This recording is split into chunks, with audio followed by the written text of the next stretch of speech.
Bueno, empecemos entonces por el primer tema. El primer tema tiene que ver con las reformas borbónicas, ¿ya? Las reformas borbónicas. A ver, ¿cuándo se dan las reformas borbónicas? Estamos hablando del siglo XVIII, ¿ya? Hacia el siglo XVIII, una familia denominada los Borbones va a llegar a asumir el poder. Esta familia va a hacer un conjunto de reformas en España. ¿Cómo así se impulsan dichas reformas? ¿Qué es lo que ha ocurrido? ¿No? ¿Por qué España está haciendo esta reforma? ¿Por qué lo hace ahora? ¿Y por qué no lo hizo en el siglo XVI, en el siglo XVII? ¿No? Entonces, vamos a tratar de entender por qué se hacen estas reformas y segundo, cómo estas van a impactar más adelante. Profe, ¿y van a impactar en qué? Van a impactar en el proceso de las rebeliones indígenas del siglo XVIII y las conspiraciones criollas de fines del siglo XVIII e inicios del siglo XIX, ¿ya? Acercándonos cada vez más a poder entender el proceso de la independencia del Perú, ¿ya? Pero bueno, empecemos entonces. Ponemos el título: Reformas borbónicas. En el caso de las reformas borbónicas, entonces estas se dieron fundamentalmente hacia el siglo XVIII. Cuando digo siglo XVIII, años 1700, ¿ya? 1700. ¿Qué más? Uno, las reformas borbónicas fueron un conjunto de medidas establecidas por la corona española con el objetivo, y aquí le ponemos 2 puntos. ¿Qué objetivo se perseguía con estas reformas borbónicas? Primero, un objetivo de carácter económico. El objetivo económico era incrementar la recaudación fiscal. ¿Qué quiere decir incrementar la recaudación fiscal? Incrementar de alguna manera los ingresos en favor del fisco, en favor del Estado. Profe, pero, o sea, si yo quiero incrementar, pues, ¿no? La recaudación debe ser porque debo tener problemas de recaudación. Bueno, de alguna manera, en España habían esos problemas. Profe, pero ¿por qué se recaudaba cada vez menos? Si ya con el proceso de la colonización, lo que debe estar ocurriendo es que cada vez haya mayor población en esos territorios y eso permite entonces incrementar más bien la recaudación.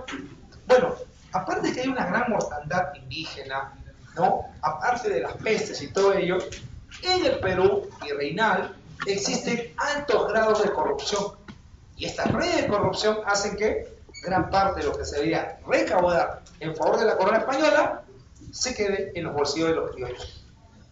Profe, ¿cómo que se quede en los bolsillos de los criollos? Una de las cosas que había logrado España hacia el siglo XVI era poder apartar un poco, ¿no? o apartar a los conquistadores y España tomar el control administrativo de estos territorios, ¿no? Había una suerte de centralización política y que de alguna manera el virrey Toledo fue consolidando a partir de sus reformas. Bueno, hacia el siglo XVIII eso se ha ido perdiendo.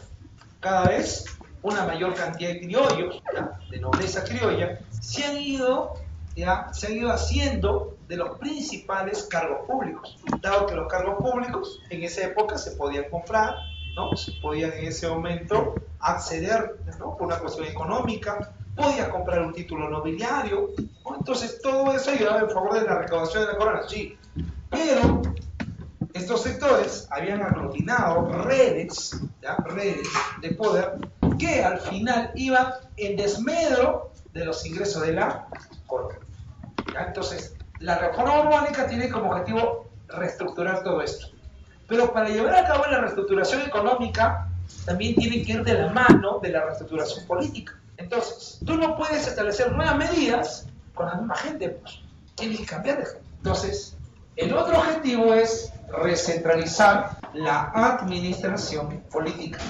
colonial. Profe, no entiendo. ¿Cómo que llevar a cabo la recentralizar? Si ya se había centralizado, claro, se había centralizado. Entonces, hay que volver nuevamente a la centralización, ¿ya? Administrativa, ¿no? Política colonial. Eso quiere decir que España va a enviar a sus cuadros, va a enviar en ese momento a su gente para estar en los principales cargos públicos. Si la gente en ese momento, aquí cercana a la corona, es la que se va a establecer en los principales cargos, ¿Qué va a pasar con muchos de los nobles criollos que estaban en los principales cargos? Van a ser desplazados. Pregunta, si tú fueras noble criollo y has tomado un gran poder en esos territorios y ahora por estas reformas te van a desplazar, ¿estarás contento con lo que ocurra? No, pues. ¿Qué vas a hacer? Vas a empezar a cuestionar. Y en algún momento vas a impulsar, ¿qué cosa? Luchas. Algunos se van a mantener fieles a la corona. Otros van a llevar a cabo luchas hasta separatistas contra España. Profe, ¿y quiénes son ellos? Esos son los que en el futuro van a impulsar un proceso de cambio. Siglo XVIII, reformas borbónicas. Siglo XIX, 1821. ¿Es una conocida esa fecha? Profe, 1820, esa es mi independencia, profe. ¿Y tu independencia por qué fue? Profe, porque aquí los peruanos se unieron todos en un solo puño y dijeron, no, todos una sola fuerza, profe, y se lanzaron hacia la independencia del Perú, porque lo que principalmente nos llamaba era esta tierra que nos vio nacer, profe. ¿Seguro? ¿No? ¿Quiénes estaban en ese momento? Van a liderar gran parte de ese proceso de independencia. Muchos de ellos van a ser criollos, que de alguna manera habían sido perjudicados, ¿no? Sus abuelos, sus padres, en este proceso. ¿Ya? Ahora, tampoco te digo que por culpa de la reforma borbónica se da la independencia. Lo que estoy diciendo es que esto va a agudizar algunos problemas. ¿Ya? Esto va a agudizar, esto va a darle mayor movilidad. O sea, era como tenías ya el carro, pero faltaba echarle combustible, ¿no? Entonces, recentralizar la aplicación política colonial. Pero también, España quiere algo más. España había sido otrora, ¿ya? En otros tiempos, había sido la gran armada invencible. Bueno, ya en el siglo XVIII ya no es la armada invencible. La armada invencible, como lo he visto en la clase anterior, es inglesa. Entonces, ¿qué necesita en ese momento España? Quiere recuperar su poderío militar. Pero para recuperar su poderío militar necesita invertir o no. Sí, ¿y dónde va a tener que sacar eso para invertir? De sus colonias. ¿Sí? Entonces también recentralizar la administración política colonial y aquí fortalecer su poderío militar. ¿Para qué? Para poder luchar palmo a palmo a los ingleses ese predominio a nivel mundial. Profe, ¿qué más? Bueno, en cuanto a las reformas borbónicas, hay que entenderla en torno a su contexto. ¿Cuál es el contexto? ¿Qué está ocurriendo en aquel momento? Estamos en el contexto de la primera revolución industrial. Profe, pero todas las reformas borbónicas van a estar en el contexto de la primera revolución industrial. No. La primera revolución industrial aproximadamente es entre los años de 1760, creo que eso lo hemos visto, ¿sí? Hacia los años de 1850, ¿no? Es un aproximado. ¿Cuándo se inician las reformas borbónicas? A partir de los años de 1713, ponemos. Y si en 1713, pregunta, ¿qué es primero, las reformas borbónicas o la primera revolución industrial? Primero son las reformas borbónicas. Profe, entonces, ¿pero es el contexto? Sí, es de alguna manera el contexto, ¿ya? Donde se van a aplicar gran parte de las reformas borbónicas. Pero lo que sí podemos decir que hacia el siglo XVIII, la primera potencia en el mundo se llama Inglaterra. Ahora, ¿cómo así finalmente llegamos a la reforma borbónica? Punto número 2. Las reformas borbónicas tienen un antecedentes a las reformas borbónicas. Primer antecedente tiene que ver con algo que se llama la Guerra de Sucesión Española. ¿De cuándo a cuándo fue esa Guerra de Sucesión Española? Aproximadamente en los años de 1700, ¿ya? De 1701 hacia el año de 1713. ¿Ya? Es un aproximado solamente. ¿Cómo así se da la Guerra de Sucesión Española? ¿Cómo así se inicia? Bueno, lo que ocurrió es que el rey Carlos II Habsburgo, ¿ya? Conocido también como el hechizado, ¿ya? Carlos II, el hechizado, muere sin dejar herederos, ¿ya? Entonces, muere, no deja herederos, Y lo primero que tenía que hacer, ¿qué cosa era? Establecer quién, ¿no? De acuerdo pues a una suerte de árbol genealógico, era el familiar más cercano a Carlos II que debía de haber asumido el cargo. Bueno, uno de los más cercanos se llama Felipe de Anjou. Y Felipe de Anjou no es, ¿ya? Felipe de Anjou no es Habsburgo. Felipe de Anjou pertenece a la familia de los Borbones. ¿Quién está respaldando a Felipe de Anjou? Los franceses. ¿Por qué? Porque la dinastía Borbón era una dinastía de origen francés. Profe, ¿qué es lo que quiere Francia en aquel momento? Quiere un predominio en Europa. Entonces, esto ha caído como anillo al dedo. Que Felipe de Anjou asuma el poder. Frente a ello va a reaccionar la familia reinante, la familia de los Habsburgo. Entonces, ante ello se da inicio a la guerra de sucesión española. ¿Ya? No lo confundas con guerra de secesión. La guerra de secesión es la guerra de secesión norteamericana. Esa es otra cosa. ¿Ya? Eso tiene que ver con Abraham Lincoln más adelante. ¿Ya? Esto se llama guerra de sucesión simplemente. ¿Quién iba a suceder la corona? En esta guerra, entre Habsburgos y Borbones, vamos a ver la mediación, la intervención de quién. O sea, la intervención de Inglaterra. Profe, ¿qué es Inglaterra metiéndose en este conflicto? Inglaterra se mete en el conflicto, ¿por qué? Porque un predominio de los Borbones podría traerle problemas para su expansión económica. ¿Ya? Entonces, por eso que los ingleses se meten al conflicto. ¿Ya? Profe, ¿y los Habsburgo? Bueno, los Habsburgo en ese momento tienen como aliado pues Inglaterra. Todo iba bien. Inclusive aquí se había propuesto un rey que se llamó Carlos. ¿Ya? Carlos iba a gobernar entonces por parte de los Habsburgo. Pero, oh casualidad, ya, en poco tiempo, muere el abuelo de ese Carlos. Y su abuelo le va a heredar a él el Sacro Imperio Romano Germánico. Perfecto. Entonces, si tiene el Sacro Imperio Romano Germánico, tiene España y encima tiene las colonias, sería regresar a una suerte de Carlos I de España. Aquel que decía que en sus dominios no se ocultaba el suelo. Entonces, eso también le podría traer problemas a los ingleses. Entonces, en ese momento dicen, no, Habsburgo no, mejor Borbones. Y pasa al otro bando. ¿Ya? Ayuda en ese momento a los Borbones. Profe, ¿quién ganó finalmente? Ganó Inglaterra.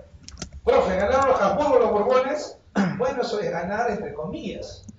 De parte de los Borbones, será el nuevo rey de España. Felipe de Anjou se va a transformar en Felipe V. ¿Ya? El nuevo rey entonces se llama Felipe V. Ajá. Pero Inglaterra, por haber participado en ese enfrentamiento, va a conseguir beneficios. Consigue beneficios. Profe, ¿qué beneficios va a conseguir Inglaterra? Consigue, por ejemplo, tierras, territorios. Profe, ¿qué territorios? Por ejemplo, va a conseguir un territorio que se llama Gibraltar. Profe, ¿qué es Gibraltar? Gibraltar es un territorio. Gibraltar está a la salida de este mar, el mar Mediterráneo, y está al ingreso del océano Atlántico. Además, es una zona cercana entre España, entre Europa, el continente europeo, y el continente africano. Eso quiere decir entonces que Gibraltar es una zona sumamente importante. ¿Qué beneficio le trae Gibraltar a Inglaterra? El dominio en el Mediterráneo. ¿Ya? Esa es la importancia de Gibraltar. Profe, ¿solamente le ganó ese territorio? No, le ganó varios territorios. Ya, varios, sí. Pero también otro beneficio que va a conseguir es el navío de permiso. Profe, ¿qué es eso del navío de permiso? El navío de permiso le permitía a Inglaterra enviar mercancía. Profe, ¿a dónde? En ese momento a Portobelo.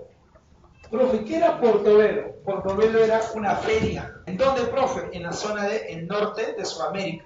Prácticamente entre lo que va a ser ya parte de así, Colombia, Panamá, ya ese lugarcito más o menos. ¿Ya? Entonces, profe, con esto hay un permiso para que Inglaterra envíe productos. Profe, entonces se rompió el monopolio comercial. Hasta antes había un monopolio comercial, ahora ya no va a haber, pues Inglaterra puede enviar también productos. No. Inglaterra puede enviar productos, pero todo estaba bajo vigilancia de ¿quién? De España. Pregunta, ¿Inglaterra puede enviar productos para competir con los productos españoles? No. ¿Quién lo vigila? España. ¿España le va a permitir que Inglaterra pueda enviar la cantidad de productos que quiera? No. Todo va a estar bajo vigilancia de ¿quién? De España. Entonces, ¿sigue habiendo monopolio comercial? Claro. Solamente que ahora pueden ingresar algunos productos ingleses. Ahora, esos productos ingleses ya ingresaban a estos territorios. Pero, ¿cómo? Si antes no tenían derecho a permiso, pero había algo que se llama contrabando. Entonces, ¿qué estás haciendo? Lo que estás haciendo es legalizando parte del ingreso de estos productos. Profe, ¿y ese qué beneficio me trae? Bueno, si se ha legalizado parte de los productos que van a ingresar a estos territorios, obtienes ¿qué cosa ahí? Impuestos. Entonces estás contribuyendo ¿qué? A la recaudación fiscal. Por eso que algunos dicen, ya a partir de todos estos beneficios, están haciendo ¿qué cosa? Las reformas borbónicas. O sea, las reformas borbónicas están haciendo de las consecuencias de la guerra de sucesión española. Profe, ¿qué más? No solamente está el navío de permiso, también está el derecho de asiento. Profe, ¿qué es el derecho de asiento? Es el derecho a la venta de esclavos. Hasta antes, ¿quién tenía el control de la venta de esclavos en Sudamérica? Fundamentalmente los portugueses. ¿Quién envía esclavos de ahora en adelante? Inglaterra. Es un cambio, ¿sí? ¿Ya? Profe, todo esto, todos estos cambios se han dado a partir de ¿qué cosa? Todo esto está en algo que se llama la paz o el tratado de Utrecht. Con ese tratado de Utrecht se ha solucionado la guerra, pero con ese tratado de Utrecht Inglaterra ha conseguido todo esto de beneficios. ¿Ya? Entonces, por eso dicen, ¿no?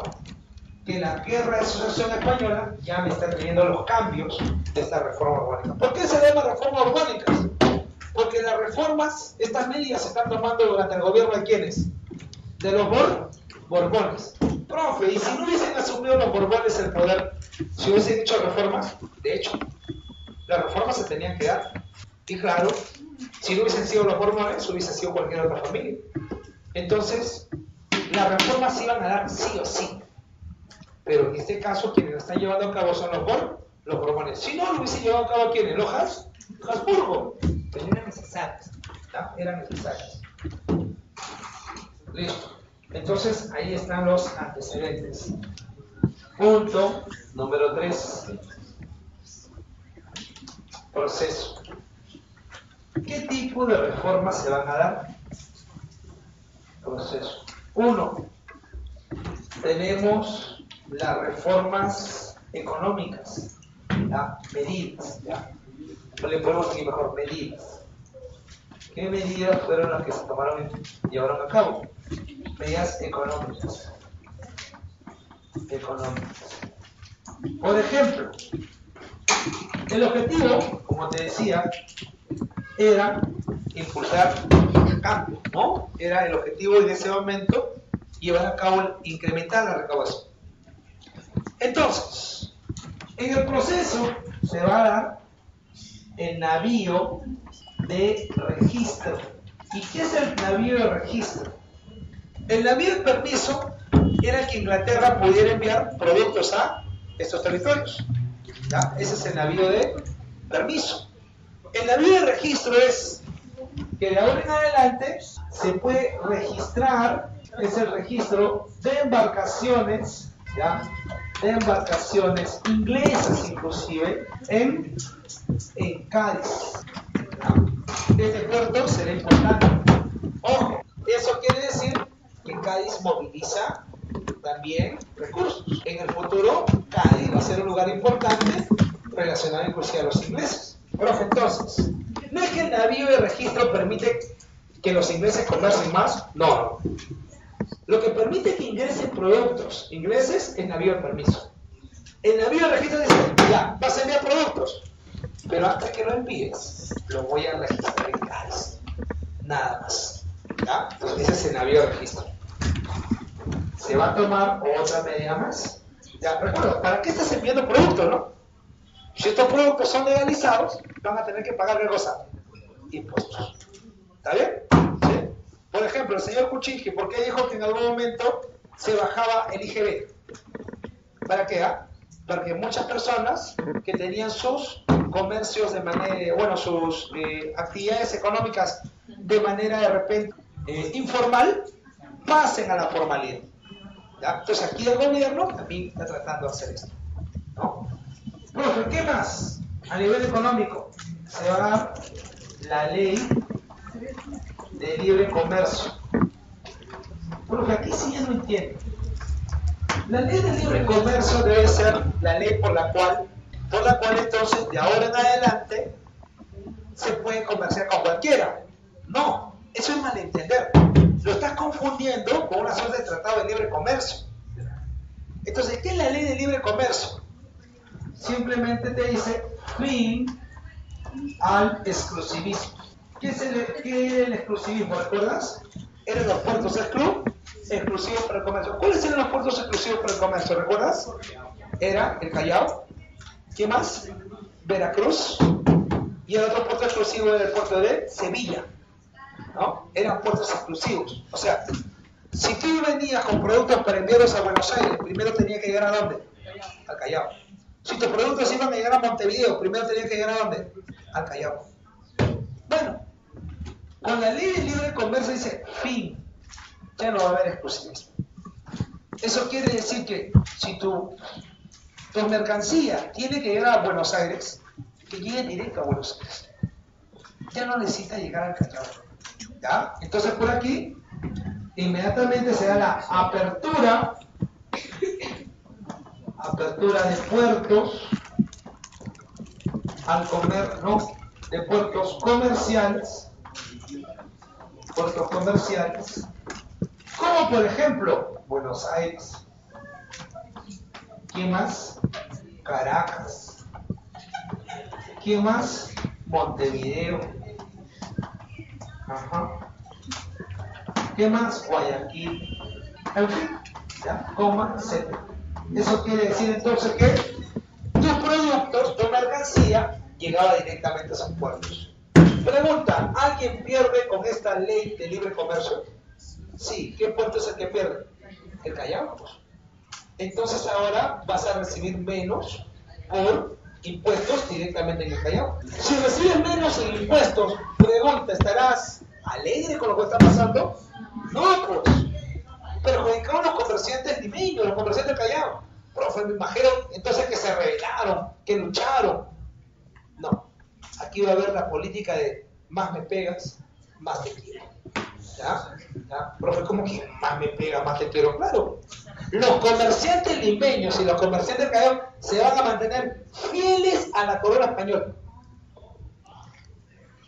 Y cuando en algún momento la corona española necesita luchar contra estos focos independentistas, separatistas, quien va a financiar a los virreyes en el Perú van a ser los comerciantes de Lima y Callao.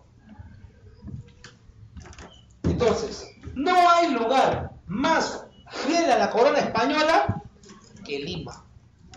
Por eso que es irónico que tú me hables de independencia y el foco independentista, entre comillas, sea Lima.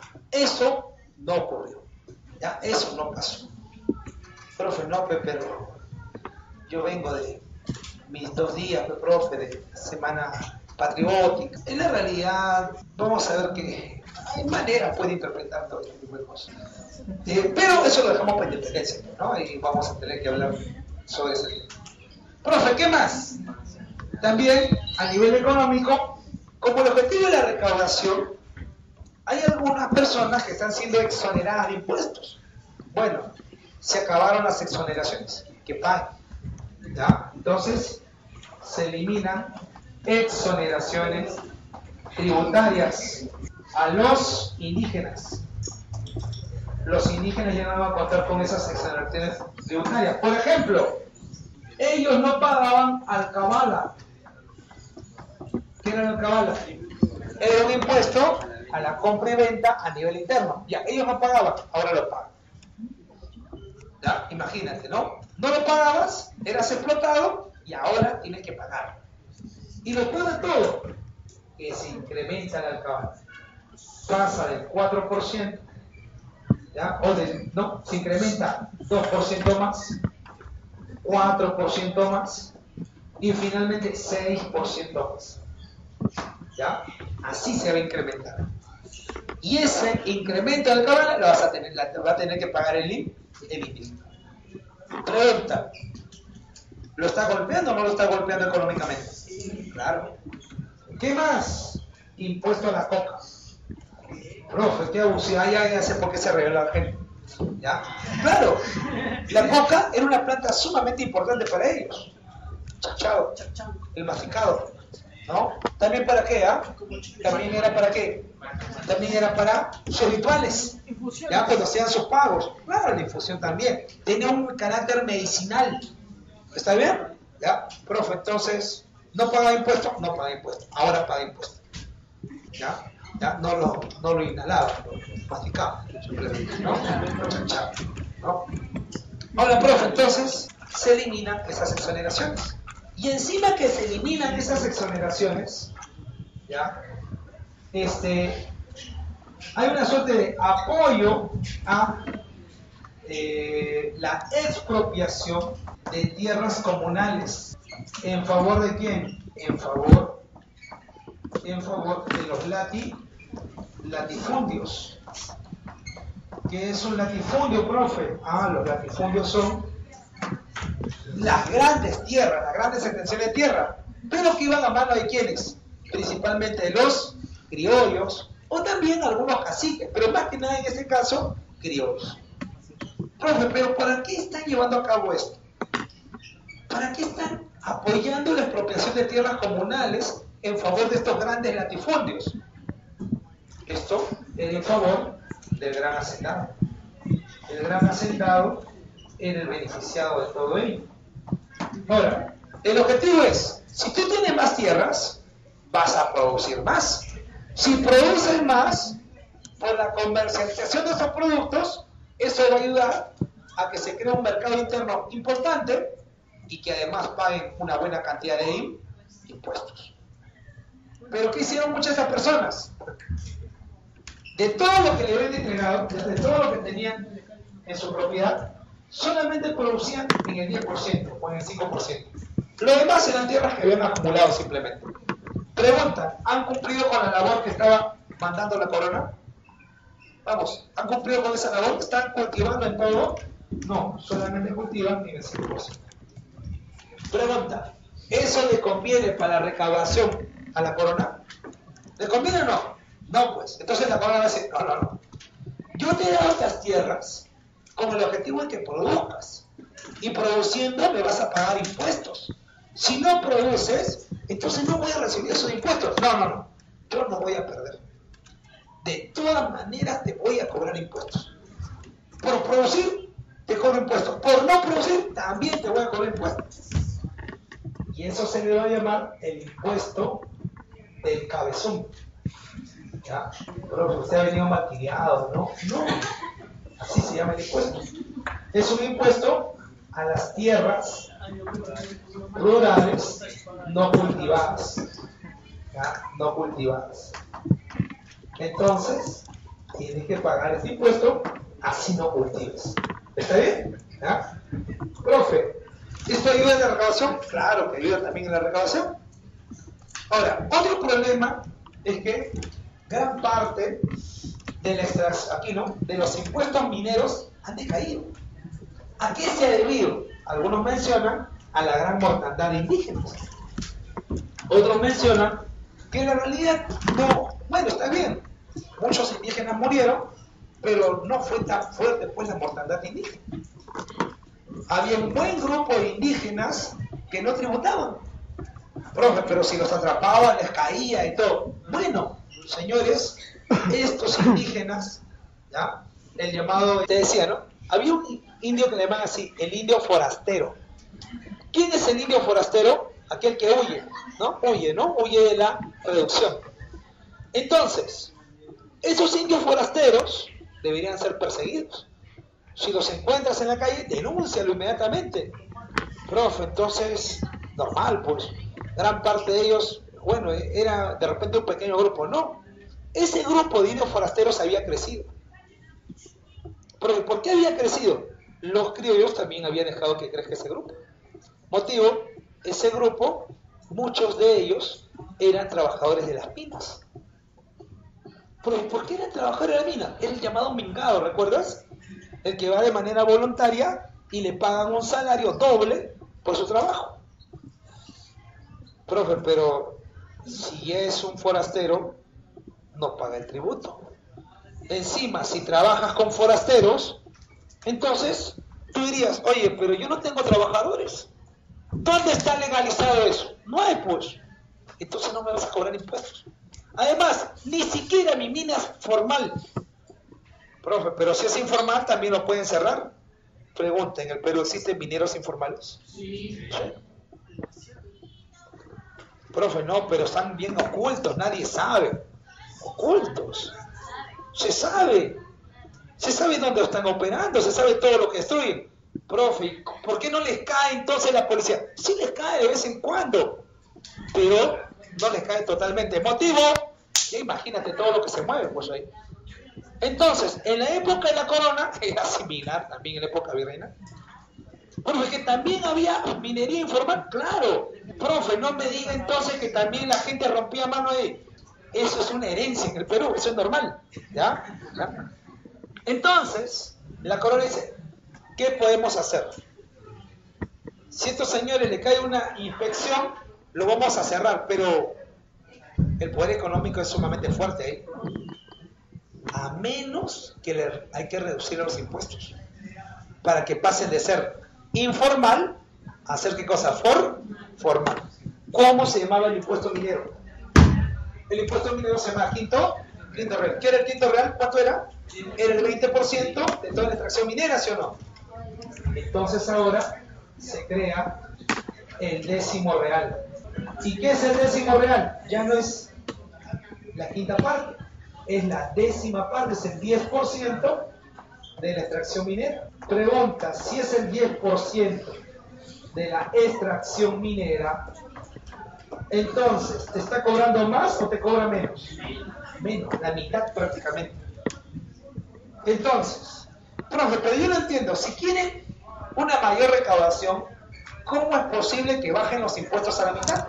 En el caso minero, porque si más se formalizan, vas a recaudar mucho más, pues. Ese es el objetivo, ¿ya? Profe, ¿funcionó? Bueno, a medida, lo que se pudo, ¿no? Profe, entonces, ahí están sus impuestos.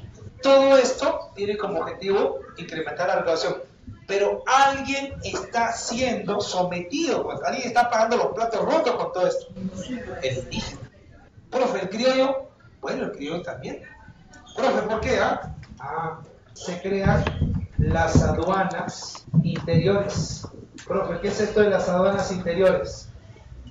Lo que tú conoces el día de hoy como peaje. Pregunta, si hubiera desde Puente Piedra hasta el centro de Lima 7 peajes, pregunta, ¿el precio del pasaje subiría o no? Sí. ¿Por qué? Profe, pues por el peaje, pues demasiado. Si tú aumentas las aduanas interiores, ahora tienes mayor peaje, ¿quién se va a perjudicar aquí? Los comerciantes, principalmente aquellos que tienen rutas sumamente largas. Por ejemplo, desde el Cusco hasta Lima, desde el Cusco hasta Potosí, hasta Bolivia. Profe, dígame a ver, uno de ellos, denúncialo, pues diga, ¿quién es ese comerciante? José Gabriel Condorcanqui. ¿Tupac Amaru? Sí. Profe, pero no me diga que se va a mandar contra Tupac Amaru también. Profe, no se pase, pues, ¿no? Usted viene aquí a destruir mi historia, mi infancia, profe, ¿no? Pero eso es lo que le va a ocurrir, pues, ¿no? ¿Ya? No, profe, pero yo compraba lámina de Navarrete, ¿no? ¿Qué le vamos a hacer? Entonces se crean aduanas interiores. ¿Qué más? Por un pequeño tiempo, ¿ya? Se legalización de repartos, ¿ya? Repartos mercantiles. Profe, no entiendo, ¿qué es esto de la legalización de repartos mercantiles? ¿Qué es un reparto mercantil? Reparto mercantil estamos hablando de prácticamente aquí, ¿no? El reparto mercantil era la entrega de productos de manera forzosa, ¿no? A los indígenas le entregaban estos productos y ellos tenían que cosa, tenían que pagarme por ese producto. ¿Cuánto tiempo le daba? Le daba pues 5 años, imagínate, para que me paguen. Pregunte, si no tenían dinero, ¿iban a pagar o no iban a pagar? Sí. ¿Y con qué iban a pagar? El trabajo. O sea, de que iban a pagar. No había salida para eso. Profe, pero eso ya se daba. En el Perú había reparto mercantil hasta antes de esto, sí.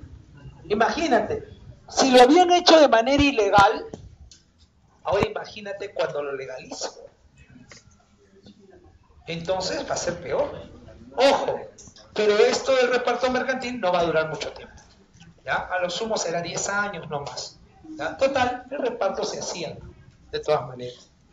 Punto número 2. Vamos a las medidas políticas. A ver, por ejemplo, una de las cosas que tenemos que hacer para ayudar a cabo, imagínate esto, ¿ya?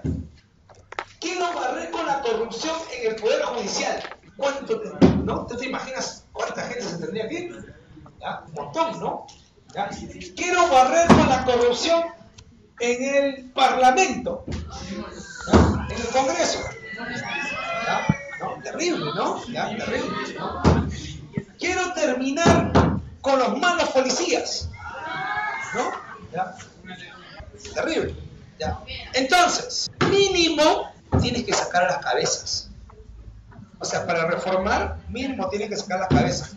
Pregunta, cuando hablamos de las cabezas, estamos hablando de los que están en los principales cargos, ¿sí o no? Pregunta, en aquel momento, ¿quiénes son las cabezas? Son los que están en los principales cargos. ¿Y quiénes son? Muchos de ellos. Nobleza criolla. ¿Qué lo voy a hacer entonces? Los voy a sacar. ¿Y los voy a reemplazar por quiénes? Por gente adepta a la corona. Consulta. ¿Tú crees que estarán de acuerdo? No, pues. Además su gente se ha quedado, ¿sí o no? Entonces su gente de dentro va a poder complotar, ¿sí o no? Entonces por aquí, también tenemos aquí, ¿no? Podemos decirle, la corona establece en sus principales cargos públicos a nobleza española adepta a la corona, desplazando a quienes, punto y coma, desplazando a la nobleza criolla. ¿Profe, ¿sí van a quejar? Claro que sí van a quejar, pues. No, sí van a quejar. Entonces, en aquel momento, hay problemas con la nobleza criolla. Profe, ¿qué más?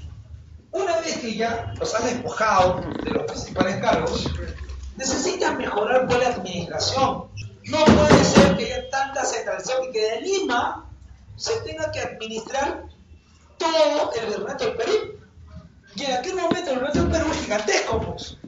Es prácticamente toda Sudamérica, excepción de lo que es Brasil y parte de lo que es Venezuela. Entonces, ¿qué hacemos? Se lleva a cabo la creación, 2 puntos. 1, de nuevos virreinatos. ¿Qué virreinatos se van a crear? Los virreinatos de Nueva Granada, ¿ya? Que es el virreinato Colombia, ¿no? Parte de lo que va a ser Colombia y Ecuador, ya y Panamá. Y el virreinato del Río de la Plata. Y el Río de la Plata tiene que ver con ¿quién? Tiene que ver con Argentina. ¿Qué más? También Uruguay, ¿no? Parte de Paraguay en ese momento, ¿ya? Pero en Chile, no. En el caso de Chile se van a crear las capitanías. Profe, ¿pero por qué? El virreinato era un territorio, ¿ya? Podemos decirle, con la misma facultad que el virreinato del Perú, ¿ya? El virreinato de Nueva Granada, el virreinato del Río de la Plata. Pero la capitanía es un territorio militarizado. Entonces, se crea la capitanía de Venezuela para estar pues vigilando el océano Atlántico y la capitanía de Chile para vigilar el océano Pacífico, ¿no? La costa pacífica. Profe, pero, o sea, Chile ni siquiera llega al virreinato, no, es capitanía. Por primera vez puedes hablar de Chile como un territorio fuera. Hasta antes pertenecía ¿a quién? Al virreinato del Perú. A ver, tenemos entonces por aquí el virreinato del Perú, y aquí está el Callao. Tenemos al virreinato de Nueva Granada, y por aquí estará Bogotá. Aquí no, la capitanía de Venezuela, Caracas. La capitanía de Chile, por aquí será Valparaíso. Tienes también el virreinato del Río de la Plata, principalmente Buenos Aires. Y claro, por aquí estarían los dominios del Portugal. Profe, pero el virreinato del Perú todavía es sumamente amplio, sí, todavía es sumamente amplio. Pero algo está ocurriendo. Con estas nuevas delimitaciones territoriales, ampliado a que ya no existe,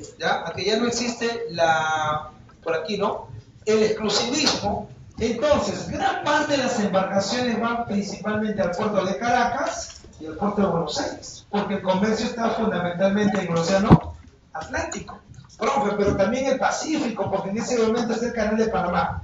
No hay canal de Panamá. El canal de Panamá recién va a aperturar en 1914, o sea, siglo XX.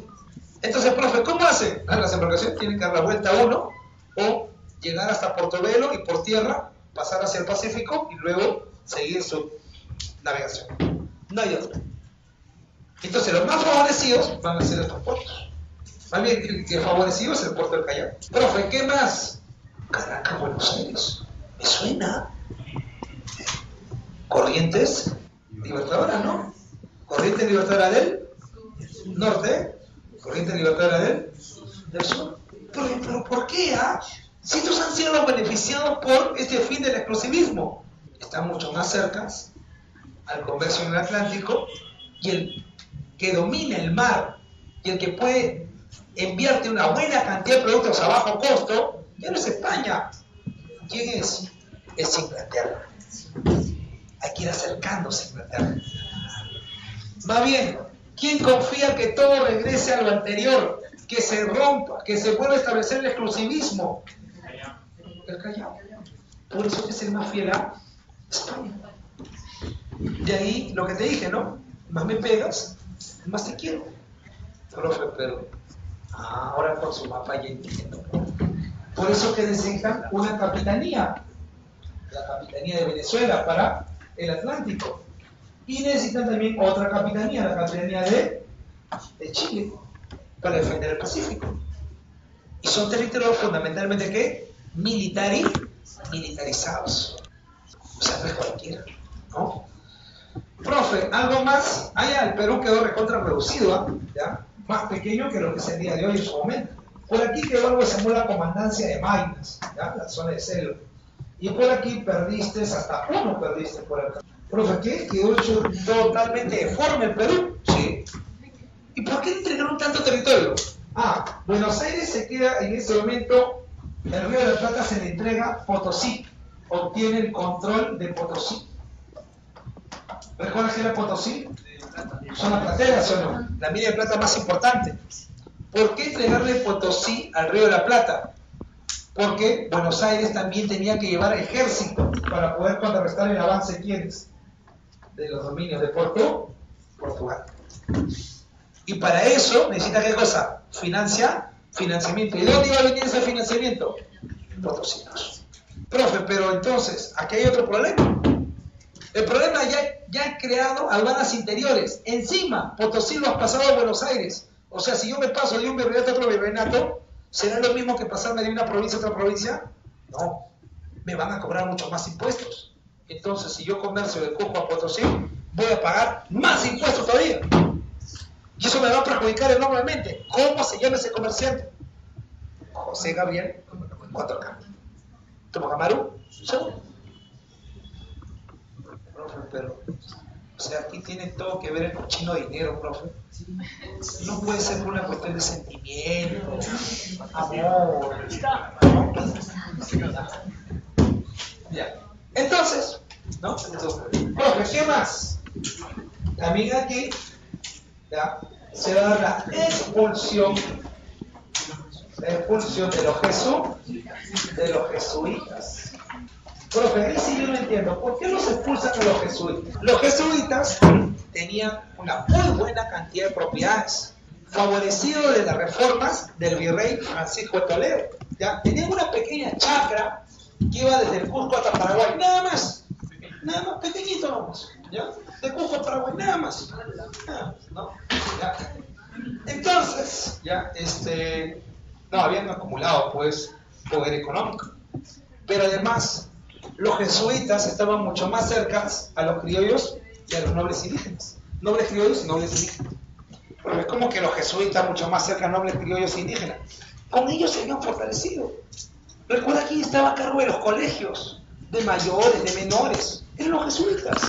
Entonces, si tu gente está en el gobierno, ¿tú también te has ido beneficiando o no? Claro. Entonces, en ese momento que atacas a los nobles criollos y también estás atacando con los impuestos a los nobles indígenas, y encima de eso tienes un conjunto de jesuitas que dicen, ¿sabes qué? No hay ningún problema, la máxima autoridad de estos territorios no es el rey. Mentira, la máxima autoridad en este territorio es el Papa, porque su poder es divino.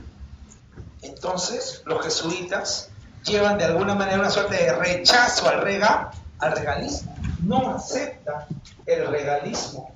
¿Qué es el regalismo? Que la máxima autoridad, ¿quién es? Según el regalismo. El regalismo te dice que la máxima autoridad es el rey. ¿Ya? El rey es la máxima autoridad. ¿Qué dicen los jesuitas? ¿La máxima autoridad es el rey? No, la máxima autoridad es el Papa. Entonces, eso va a ser utilizado como pretexto ¿para qué? Para expulsarlos. Profe, ¿cómo se dio su expulsión?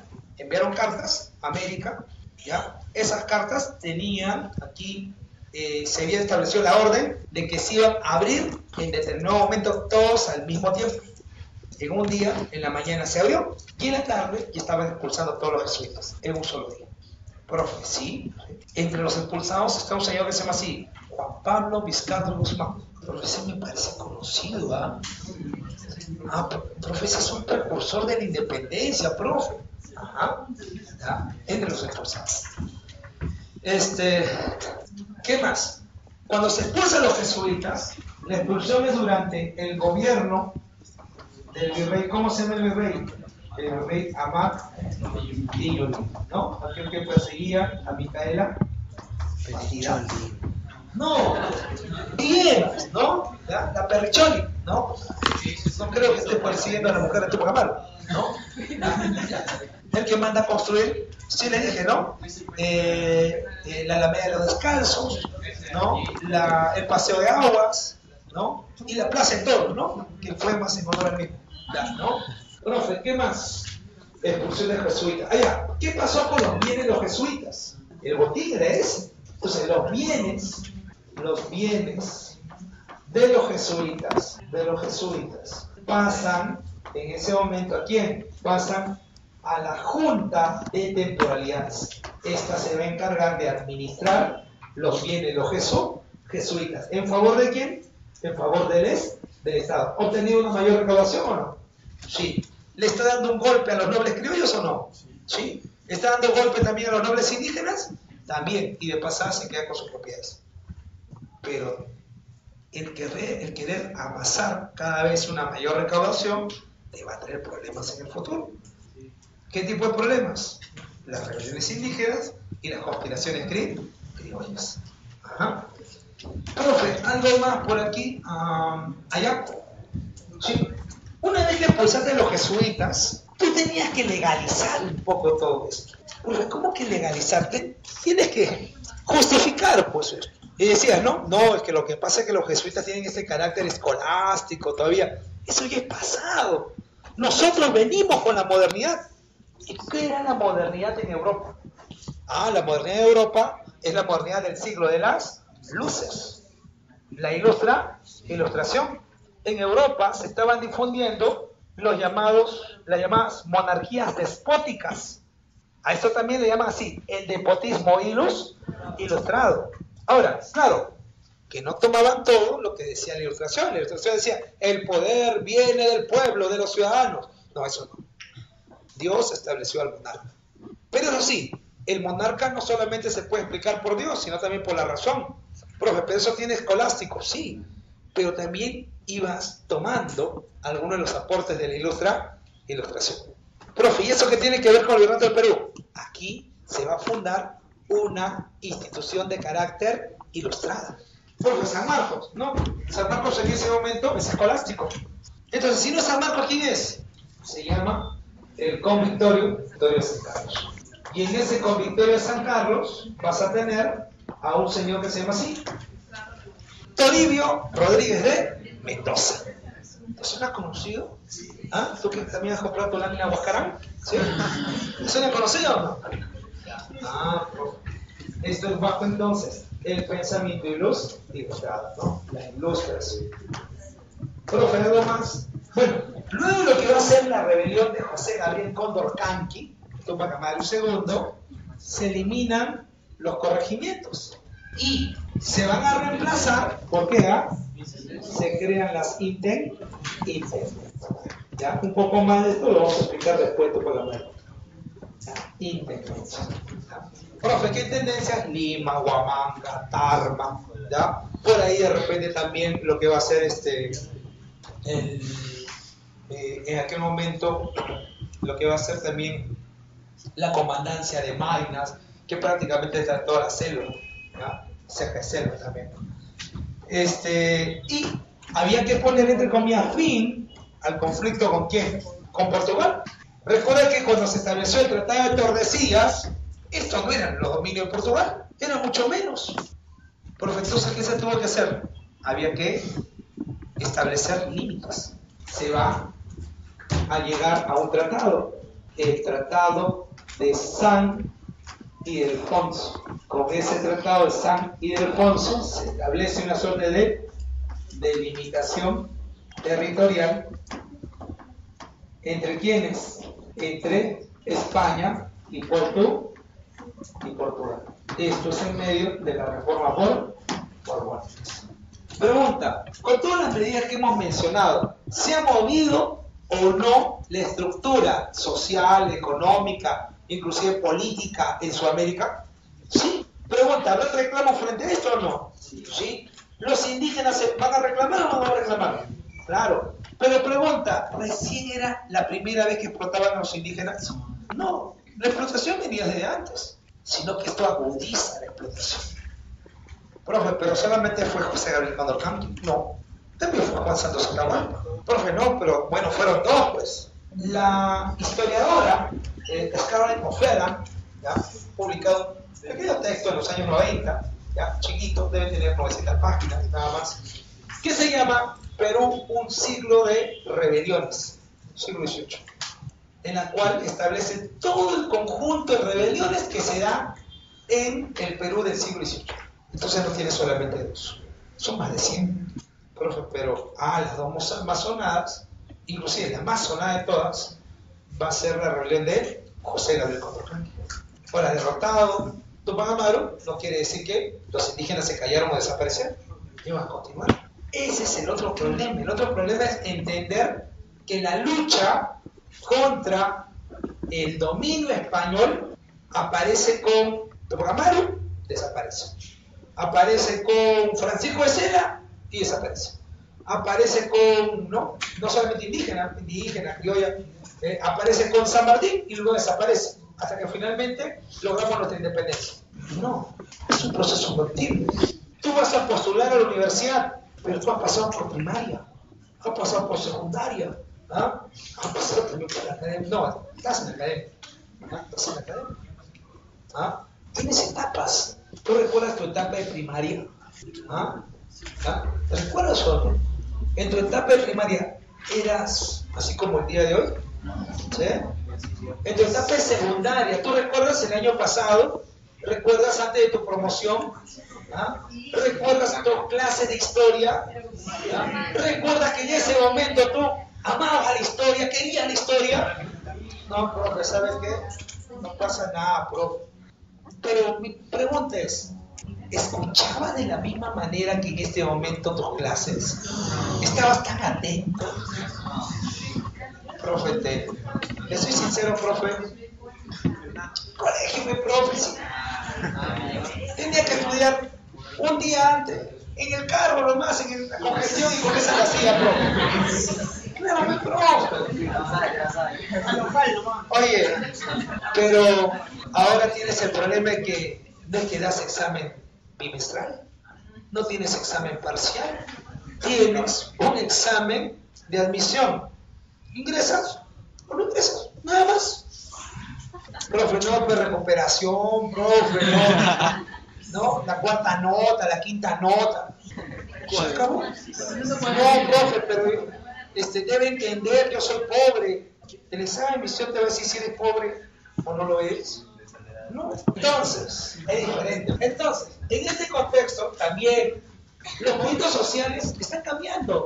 Algunos de ellos están de repente haciéndose cada vez más complejos. Y en ese caso también hay que ver a los indígenas.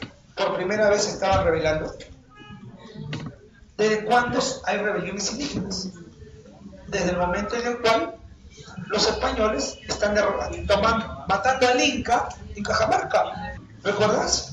Desde los generales atahualpistas, ¿no? Desde los Inca de Vilcabamba. Has tenido también a la resistencia ideológica, Juan Chople, de Tationcoy. A lo largo del siglo XVII, como que las cosas se estabilizaban un poco, y si de repente no tenemos ya escritos aquí o publicaciones, buena parte de las publicaciones del siglo XVII no hay, no es porque no haya documentos, los documentos están ahí. El problema es que falta de cosas, investigaciones. Pero no entiendo por qué la gente no investiga el siglo XVII. Es que no solamente es investigarlo, sino el problema es que tienes que recurrir a algo que se llama paleografía. Gran parte de la gente en la universidad le tiene miedo a la paleografía. Pero ¿por qué? No solamente la escritura antigua, sino que buena parte de esos documentos están empolvados en el Archivo General de la Nación. ¿Tú te imaginas una sacudida ese polvo y que ingresara a ti? O sea, no solamente el polvo, guardas también qué cosa, enfermedades. ¿Alguna vez has tosido al costado de tu libro? Sí. ¿Hay gérmenes ahí? Sí. Ahora imagínate guardado de 300 años. Por eso que la gran mayoría, ¿qué es lo que hace? Entra con ¿qué? Con mascarillas, pero de todas maneras. Y lo otro, le tienen miedo porque es difícil, pues, la paleografía. ¿Imposible estudiar paleografía? No, necesitas práctica. Así como tú practicas álgebra, química, física, ¿cómo estás al tanto de álgebra y física? Practicando, pues, paleografía es lo mismo. ¿Ya? Profe, ¿qué más fácil? Me meto a estudiar el siglo XX, pues se acabó. Si los escritos son, algunos de ellos, inclusive ya están, profe, están digitalizados. ¿Cuál es el problema? Pero bueno, continuemos. Siglo entonces XVIII. De esto sí tenemos información. Rebeliones indígenas. ¿Qué podemos decir de rebeliones? Primero, son rebeliones que en aquel momento están siendo protagonizadas por el sector indígena. ¿Qué es sector indígena exactamente? Bueno, vamos a tener al sector indígena en un inicio de principalmente caciques. Muchos de ellos, pobres, no son, han sido beneficiados durante la etapa colonial. Pero también tenemos a los indígenas que se están rebelando en la zona de la ceja de Celo. Y en la ceja de Celo, para el virreinato fue algo sumamente difícil mantener el control de la ceja de Celo. Pero ¿por qué la ceja de Celo era tan difícil? No solamente el acceso, sino que progresivamente se fue difundiendo el rechazo hacia la autoridad colonial. Profe, ¿por qué? Era más o menos así.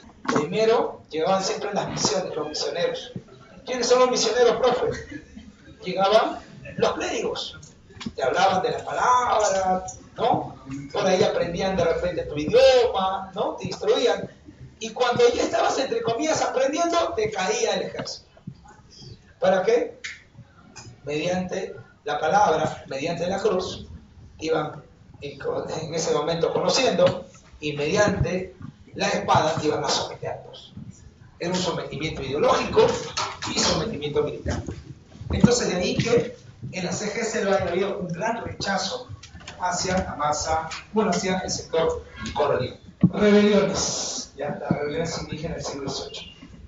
Es la expresión de la explotación o de la lucha, podemos decir, la lucha contra la explotación colonial, agudizada por las reformas borbónicas.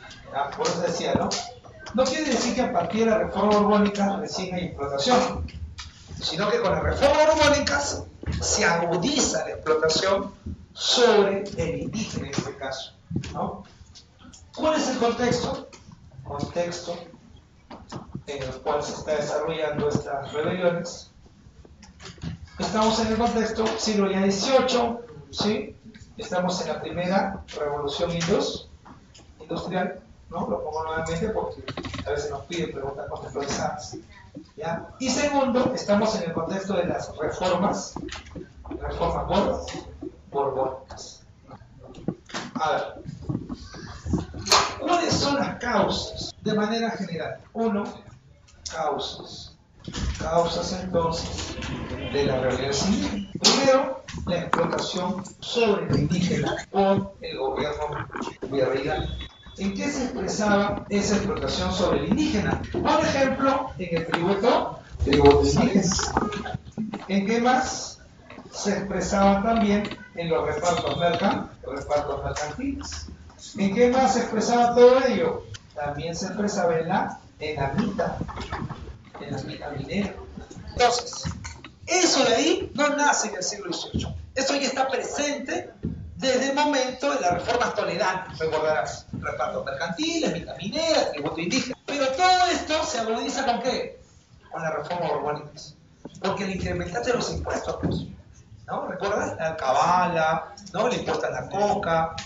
Y lo peor de todo, que al establecer aduanas interiores, entonces hiciste que el precio del producto sea mucho más caro. Y al ser el precio del producto mucho más caro, ¿qué problema va a traer? Problemas para el indígena para poder mantenerse. ¿Qué crees que hicieron buena parte de esos indígenas? Como ya no pueden con esto de los impuestos y todo esto, ¿qué es lo que hacen?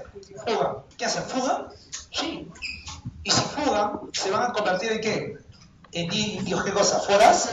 Forasteros. Y habían algunos criollos que se aprovecharon de esos indios forasteros, ¿para qué? Para llevar a cabo su minería ilegal. ¿Dónde estaba esa minería ilegal? Fundamentalmente, sur andino. Profe, el sur andino será el lugar donde se va a protagonizar la rebelión ¿de quién? De José Gabriel Cóndor contra Canqui. ¿Ya? Entonces, buena parte de lo que van a llevar a cabo la lucha con José Gabriel Cóndor Canqui son indios forasteros. ¿Ya? Es un dato. Otra de las causas, profe, también tiene que ver con la difusión del mesianismo andino. Y en el mesianismo andino tenemos el fenómeno llamado Incarri. ¿Qué es el Incarri, recuerdas? El Inca muerto está por debajo de la tierra reuniendo sus partes, ¿no? El momento en el cual esté ya unido, ensamblado, ¿no? Tipo un exode, algo así, ensamblado, en ese momento regresará. Y una vez que regresará, ¿qué cosa? El Tahuantinsuyo. O sea, el retorno al Tahuantinsuyo. Profe, ¿por qué? Porque hay una suerte de idealización del Tahuantinsuyo. ¿Cómo que idealización? O sea, si en algún momento se hizo este tipo de investigación, ya decían, ¿cuál fue el momento en el cual el Perú fue próspero? ¿Fue su momento histórico, el mejor momento histórico del Perú? ¿La época virreinal? No, ¿cuál habrá sido su momento de mayor esplendor? ¿El día de hoy, la República? No, ¿cuándo? Inca, fue profe, Tahuantinsuyo, fue profe. Ahí éramos otra cosa. Ahí éramos potencia, fue profe. Pero pregunta, ¿Atahualpa era peruano? Manco Cápac era peruano, ¿sí? Pachacute salió con su Yo te amo Perú, ¿sí?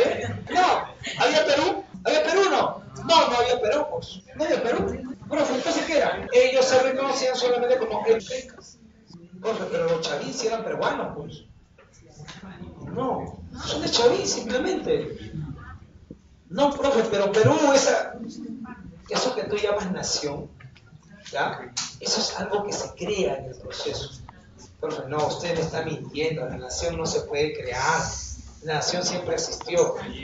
No, tienes que buscar primero el concepto de nación. Y nación entendiendo que todos somos uno solo. Profe, no, pero Europa no siempre tuvo nación. Hay que crear discursos. ¿Ya? Hay un señor que se llama Eric Hobsbawm, que escribió un texto que se llama La invención de la nación. Y es cierto, Europa hacia el siglo XIX inventa su nación. Se inventan como naciones.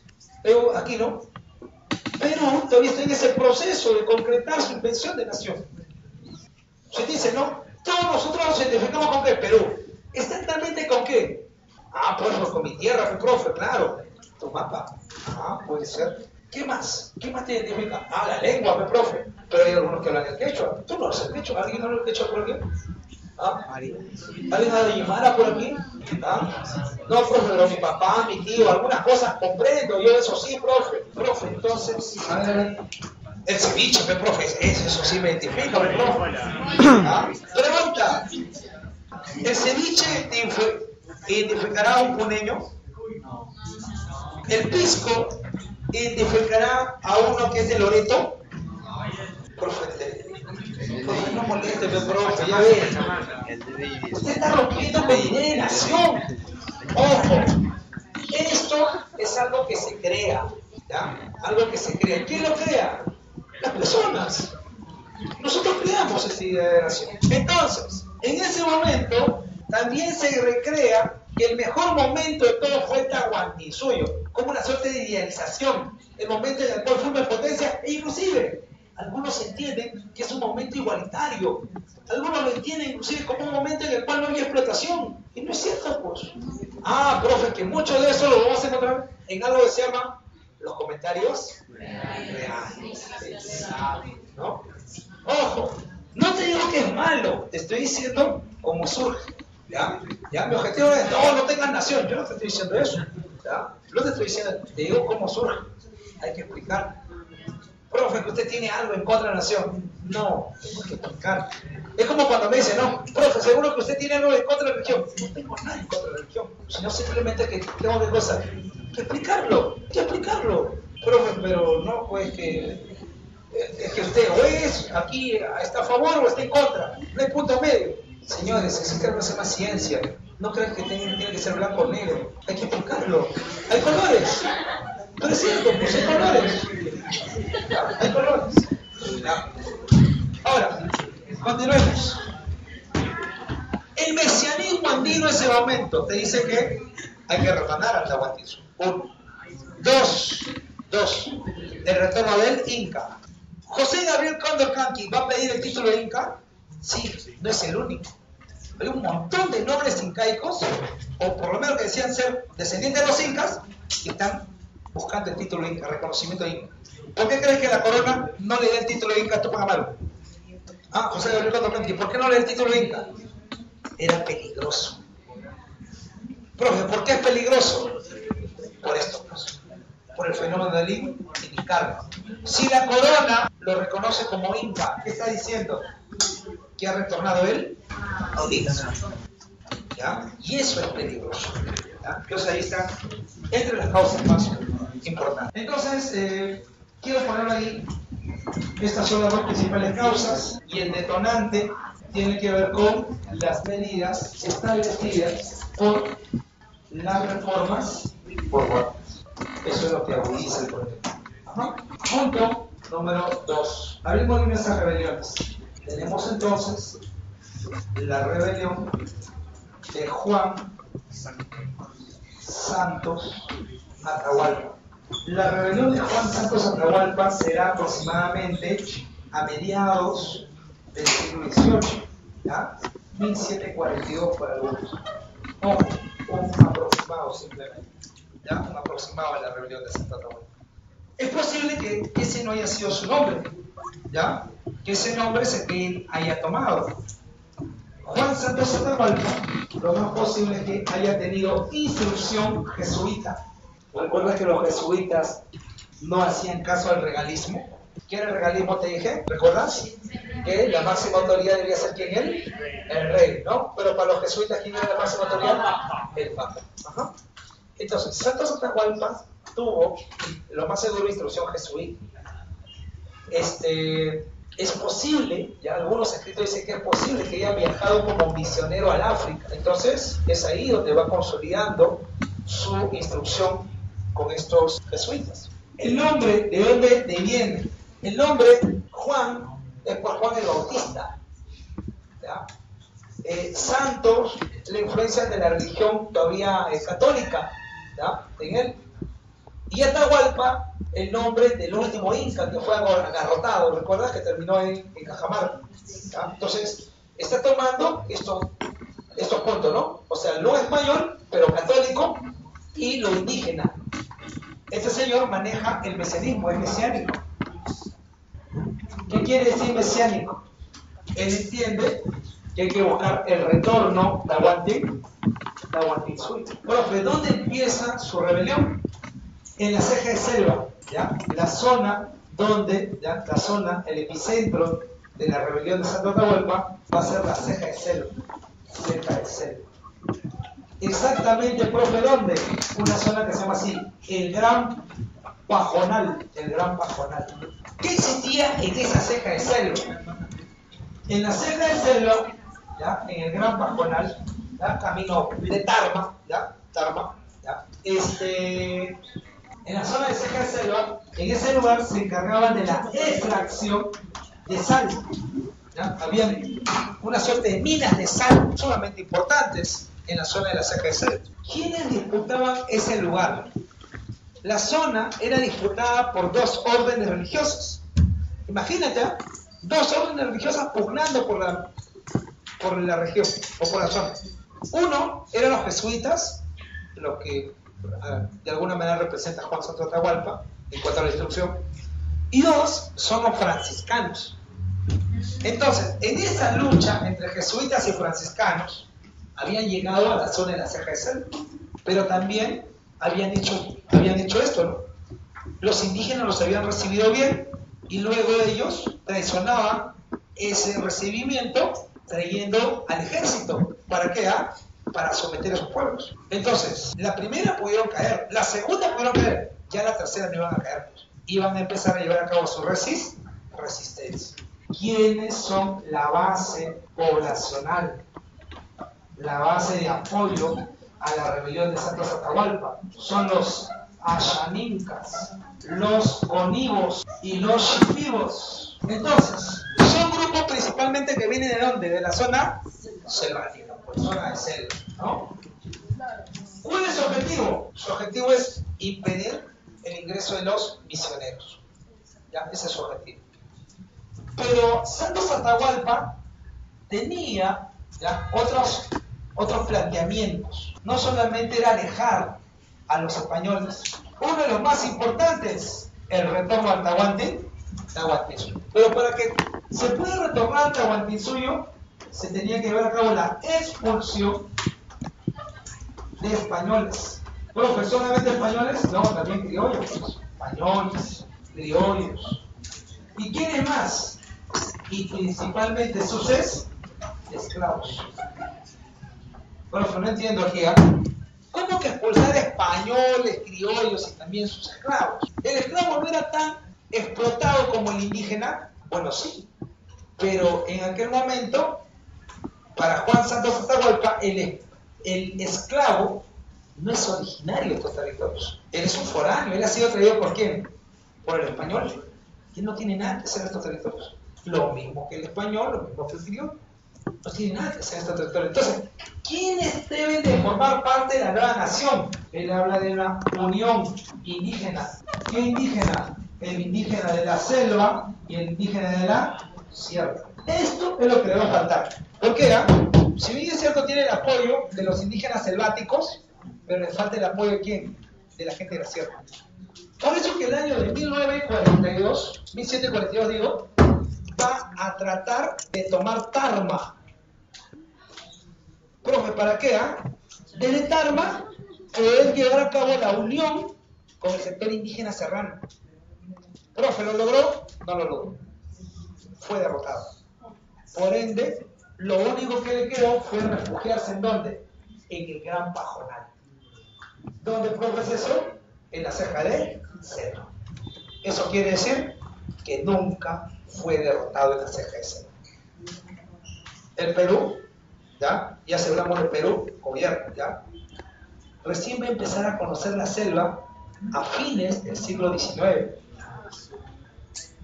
Y lo va a conocer mucho más al inicio del siglo XX. ¿Pero por qué? Porque en el siglo XX va a haber un recurso que se va a llamar caucho por ahí. Si no, no hubiese sido. Inclusive, el día de hoy, la zona de frontera en la selva sigue estando olvidada, donde la gente prefiere mudarse al otro lado, al Brasil, que quedarse en la frontera a favor del Perú. Profe, ¿por qué? Eso tiene que ver con que el Estado esté cerca. ¿Está cerca el Estado? No. Imagínate, si eso es el día de hoy, 2017, imagínate para esa época cuán alejado estaba el Estado también de la selva. Por eso que había grupos que todavía eran denominados no contactados. O sea, ni siquiera se había acercado el español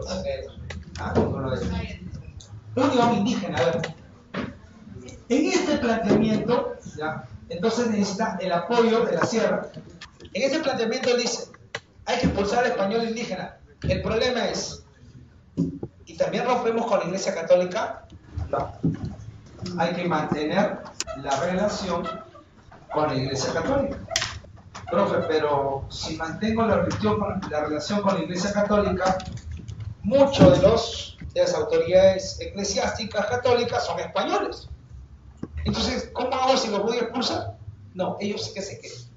Porque la mayor autoridad en estos territorios no es el rey, es el papa. Jesuita, pues es un planteamiento jesuita. Profe, ¿qué más?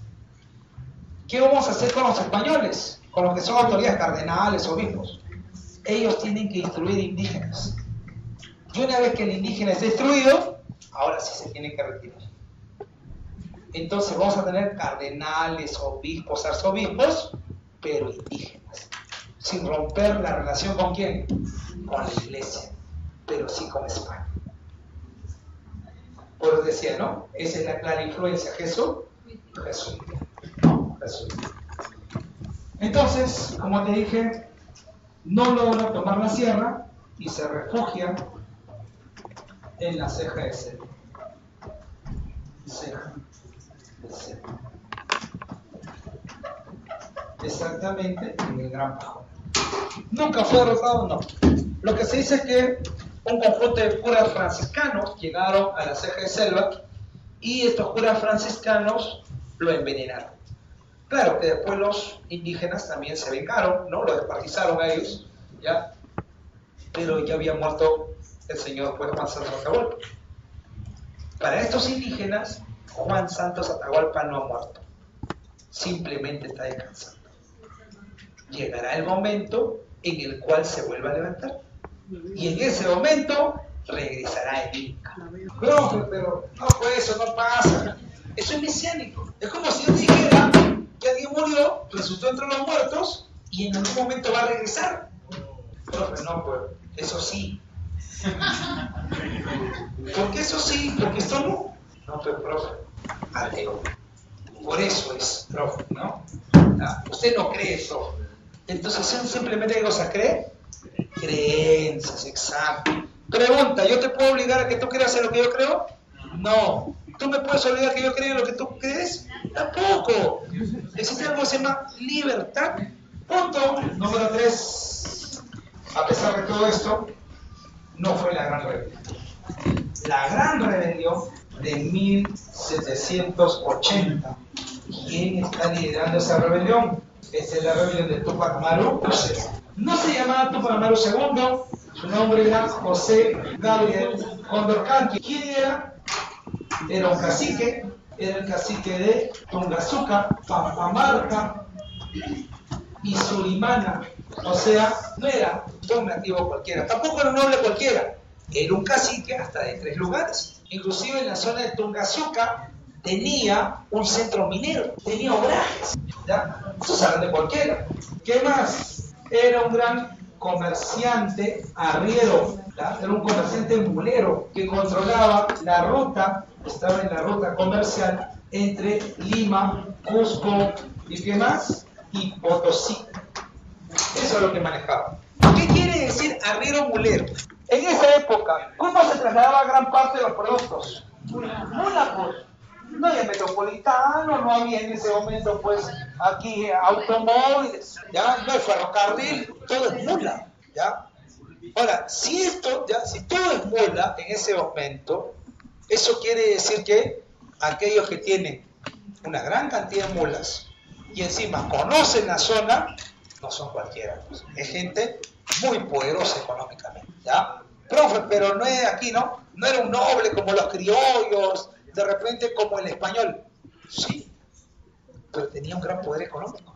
Por ejemplo, ¿ya? No se apellida Gildermeister, no se apellida Prado, ¿ya? Es el rey de Loyuco y vive en las casuarinas al igual que cualquier congresista. También el fin de semana se pasea en un yate, pero solamente es el rey de Loyuco. Ah, profe, es que para ser un gran comerciante no es necesario ni siquiera haber terminado secundaria. Exacto, ni para ser congresista. ¿Cierto? Profe, pero no hablar del mismo nivel, profe. Estamos hablando de condiciones económicas. Y este señor está haciendo. ¿Qué más? ¿Cómo así se inicia la rebelión de Tupac Amaru? ¿Qué ocurrió? Se da el viaje a Lima. Exactamente, profe, ¿a dónde? A la audiencia en Lima. ¿Ya te imaginas?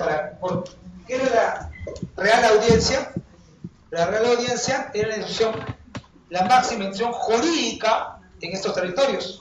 Si no te hacían caso en la Real Audiencia, te ibas ¿a dónde? Al Consejo de Indias, en España. Pero bueno, viene aquí la audiencia. La audiencia en ese momento, la Real Audiencia estaba en Lima. ¿Qué es lo que está pidiendo? Reclamos. ¿Cuáles son sus reclamos? 1, título de. 2, ¿qué más está pidiendo? Está reclamando por la creación de aduanas interiores. ¿Por qué las aduanas interiores son un problema para el señor Tupac Amaru? Tiene que pagar mucho más impuestos. ¿Qué más está reclamando? Está reclamando también por los repartos. Los repartos mercantiles. Profe, no entiendo. ¿Por qué está reclamando por los repartos? Porque si al indígena se le obliga a comprar más de manera obligatoria, tiene menor capacidad de consumo. Pregunta, si tu papá estuviese endeudado hasta el cuello, igual vendrías a la academia, ¿no? No, pues profe, no, tendría que trabajar. O me podría pagar una parte y yo la otra parte, pero no sería igual, profe. Entonces, si el indígena tiene menor capacidad de consumo, ¿lo perjudica a un comerciante como José Gabriel Condorcanqui? Sí, pues. Por eso también que está reclamando por la cuestión de los repartos. ¿Ya? Y claro, también está reclamando por esta división territorial, lo que ha sido pasar a Potosí al virreinato del Río de la Plata y el control de Potosí, ¿ya? Y las delimitaciones territoriales. ¿Profe, le hicieron caso o no? No le hicieron caso. ¿Ya? En Lima lo pelotean, ¿no? La clásica, ¿no? Como cuando alguien llega por primera vez, ¿no? Una comisaría, jefecito, ¿qué tal? ¿Cómo está? Quisiera saber, ya pueden por aquí, ¿no? Oye, pero falta para el papel, ¿no? Falta para la tinta. ¿Qué? No, tú me tienes que atender porque tú eres ni siquiera eres una autoridad, eres un servidor público. Además, yo no tengo que hablar nada con el de la puerta, tengo que ir con el comisario de frente. No, profe, debe ser policía. ¿Y? Por eso, profe, no, pero usted es malo. ¿Cómo va a hablar así de policía? Mi papá es policía, profe. Pero es cierto, pues, es simplemente un servidor público. Entonces, imagínate, pues, Tupac Amaru llega y lo quiere tratar así. Lo peor de todo es que José Gabriel Condorcanqui no era cualquiera. No solamente es cacique, he estudiado en el Colegio Francisco Borja, en el Cusco, colegio para nobles indígenas, y ha pedido cursos libres en San Marcos. Entonces no estás hablando de cualquiera, pues. Conoce sus derechos, conoce leyes, sabe latín. Y así lo quieres pelotear. Bueno, lo pelotean al final. Pero logra encontrarse con un conjunto de criollos que le dicen, oye, no, esto no puede continuar así. Y es necesario insurreccionarse. Nosotros te vamos a ayudar. Y la frase es, viva el rey, muera el mal gobierno. O sea, el problema no es la corona española. El problema son las autoridades que están en estos territorios. Los criollos también tienen esa misma visión. ¿Por qué? Porque hasta antes ellos eran las autoridades. Ya no lo son, recuerda, las principales autoridades. Ahora todo han habido nuevos enviados. Y esto de ninguna manera se ha gustado. Han perdido poder. ¿Ya? Entonces, retorna al Cusco y en su retorno al Cusco se inicia la rebelión. En este inicio de la rebelión, ¿cuál va a ser el primer hecho? El primer acontecimiento es el ajusticiamiento del corregidor Arriaga. Recuerda que los corregidores eran los que cobraban el tributo indígena, eran los que organizaban la mita, por ende era el personaje más odiado para los indígenas. Entonces, esto era una expresión de cómo ellos estaban en contra de las medidas establecidas por la corona y principalmente en la figura de este corregidor. Profe, entonces, ¿qué hacen? Lo ajustician, pues, ven el garrote con él, así morirá Arriaga. Una vez que has matado a un funcionario público, ya has iniciado la rebelión, ya no hay como parar esto. José Gabriel Condorcanqui ha organizado su ejército bajo la usanza de los ejércitos españoles, también conocía un poco de eso, ¿ya? Pero le pone cosas nuevas. Por ejemplo, ¿quiénes van a asumir los principales mandos militares? Familiares. Motivo, profe, tu hijo no te va a traicionar. Se sobreentiende que en plena rebelión, ¿en quién puedes confiar más que en tu familia? Segundo, plantea que los esclavos pueden ayudar. Ya, esto es nuevo. Planteamiento de José Gabriel Condorcanqui. Eliminar la mita, eliminar el tributo indígena, eliminar la esclavitud. Ya, esto ni siquiera en la Revolución Francesa se ha planteado. Ni siquiera en la lucha norteamericana, la independencia norteamericana se ha planteado. ¿Por qué? Es uno de los primeros en plantear eso. Radical, es muy radical esto. Eliminar la esclavitud. Ojo, 1780. La rebelión o la independencia norteamericana se va a consolidar recién en ¿cuándo? En 1783. La Revolución Francesa, 1789. Esto es antes. Va a llegar a todos los rincones de América. Va a llegar inclusive a Europa. La difusión de cómo fue esta rebelión. En todos lados se habla de José Gabriel Condorcanqui. En Europa, en Norteamérica, en Centroamérica. ¿Sabes el único lugar donde no se habla mucho sobre eso? Lima. ¿Por qué? Estamos aquí nomás. Somos pro-realistas, señores, la gran mayoría. Lima sigue esperanzado en que la corona recapacite y lo vuelva a convertir en el centro del comercio, en el centro político de todo. Por eso sigue siendo irónico que hable de tu independencia desde Lima. Porque cuando se dé la independencia de Latinoamérica, esa se va a sellar recién en la batalla de Ayacucho. ¿Por qué en el Perú? Porque no había lugar más realista que el Perú. Pero estoy atacando mi independencia. No, te estoy diciendo cómo eran las cosas en aquel momento. Y eso te puede venir a la misión, así que no tiene otro. Pero el esclavo, ¿eso quiere decir que el esclavo ahora va a formar parte del ejército revolucionario? No, el esclavo toma un lugar secundario. ¿Qué quiere decir? Puede ayudar a limpiar, ¿no? A llevar mandados, sí, pero no todavía el ejército. El ejército principalmente tiene que ser indígena. ¿Ya? Ese es el planteamiento de tu programa. Pero ya está poniendo. Por ejemplo, está incluyendo al esclavo. Santos Atahualpa incluía al esclavo. No, había que expulsarlo también como español. Es inclusión. Pero también, ya, como te dije, tiene una visión mesiánica. También está presente en el mesianismo. Y el mesianismo tiene que ver con el fenómeno del Incarri y el retorno a qué cosa, Atahualpa, También tiene servicio. ¿Cómo poder comunicar todos los previos a la rebelión? Si los españoles se iban a dar cuenta. Entonces toda la comunicación será en quechua. ¿Alguna vez te ha pasado? ¿Ya? Dos personas hablando en quechua, ¿ya? No te señalan a ti y tú ni cuenta, te están insultando, te estarán diciendo de todo, se están riendo de ti, pero tú, ¿será? ¿No? ¿Ah? ¿Ya? Entonces, ¿ya? Algo similar va a ocurrir aquí. Se van a poder comunicar en quechua. ¿Ya? Por eso que después de la rebelión va a decir, el quechua también tiene que ser prohibido. Profe, entonces, cuenta con el apoyo de la cacica, o la mujer, la señora Tomasa Tito Conde Maita. ¿Ya? Cuenta con ese apoyo. ¿Cuál será su principal triunfo? La batalla de Sangará. Sangará será su principal triunfo, ¿no? Profe, ¿algo más? Sí. En Sangará las cosas se salieron de control. Profe, ¿por qué? Porque ya no solamente atacaron al español, también empezaron a atacar aquí al criollo. Y uno de los grupos que estaba apoyando a Tupac Amaru eran los sectores criollos. Entonces los criollos dicen, oye, ¿qué pasó? Controla a tu gente. Y que el indígena ya no solamente estaba actuando por los planteamientos de José Gabriel Condorcanqui, sino que estaba actuando contra lo que había sido la explotación colonial.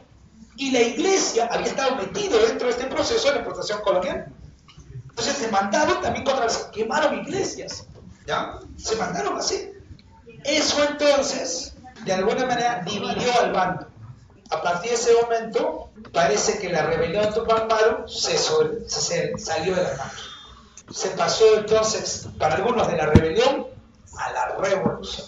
Y es un hecho más, podemos decirle, mucho más radical. Los criollos no estaban de acuerdo en esa radicalidad, por ende se apartan de José Gabriel Condorcanqui. Y más bien, ahora se organizará la contraofensiva. ¿Quiénes van a estar en esta contraofensiva realista? El virrey. ¿Quién es el virrey de turno? El virrey Jáuregui. Dos, también estará el visitador Areche. Y tres, también estará el cacique de Chincheros.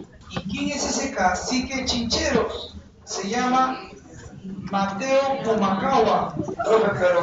Profe, de él también tengo su lámina, profe. Claro. O sea, se mandó en contra de Tupac Amaru.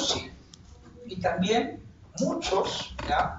En ese momento indígenas ayacuchanos se van a sumar a las tropas realistas. Por entonces también esa gente traidora, espérate, ellos, por apoyar al ejército realista, no pagaban tributo indígena. ¿Por qué? ¿Hay gente que se puede vender por una cuestión de tributo indígena? Sí, es normal. Si hay gente que se vende por un camper. ¿Ah? Si hay gente por ahí de repente que entrega su DNI por un pool, chiquito todavía. Profe, ya, cálmese, profe. No diga, pues ya. Entonces, en aquel momento, Mateo Pumacahua, ¿qué está haciendo? Está defendiendo sus intereses. Profe, pero él estaba de acuerdo con Tupac Amaru. No es que esté de acuerdo o no, sino que está defendiendo sus intereses. Una vez que sea derrotado Tupac Amaru, va a ser reconocido, va a obtener muchos beneficios. Entonces, a Tupac Amaru lo derrotan no tanto los españoles, gran parte de la tropa era indígena contra indígena. Así fue. Esto se va a terminar en la batalla, ¿ya? Esto termina finalmente, Tupac Amaru, ¿ya? Es derrotado en Chacabuco, pero es atrapado luego en Lani, ¿ya? O sea, es derrotado en Chicacupe, pero logra escapar y luego lo capturan en Lani. En Lani él ofrece inclusive, ¿ya? A las personas que le han atrapado, ¿no? Una cuestión de beneficio económico, ¿no? Y no lo aceptan, ¿ya? Igual lo van a entregar. Entonces, batalla de Chicacupe. Es aquí donde es derrotado. Derrota de Tupac Amaru. Profe, ¿por qué el nombre de Tupac Amaru? Asumió el nombre de el último inca de Vilcabamba, ¿no? ¿Ya? Tupac Amaru.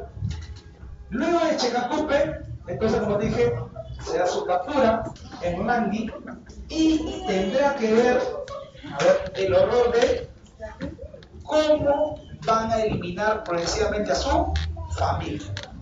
¿Ya? Tendrán que ver morir a su esposa, a sus hijos, ¿ya? Y luego irán tras él, ¿no? Creo que hay un poema sobre ello, ¿no? Le arrancará los ojos, le arrancará las uñas, lo hará comer pólvora, lo jalará con 4 caballos y no podrán matar, ¿no? Finalmente, una vez que ha terminado con él, habrá terminado con esta primera etapa que se llama fase quechua o cusqueña. Entonces, ¿qué fase es la que falta?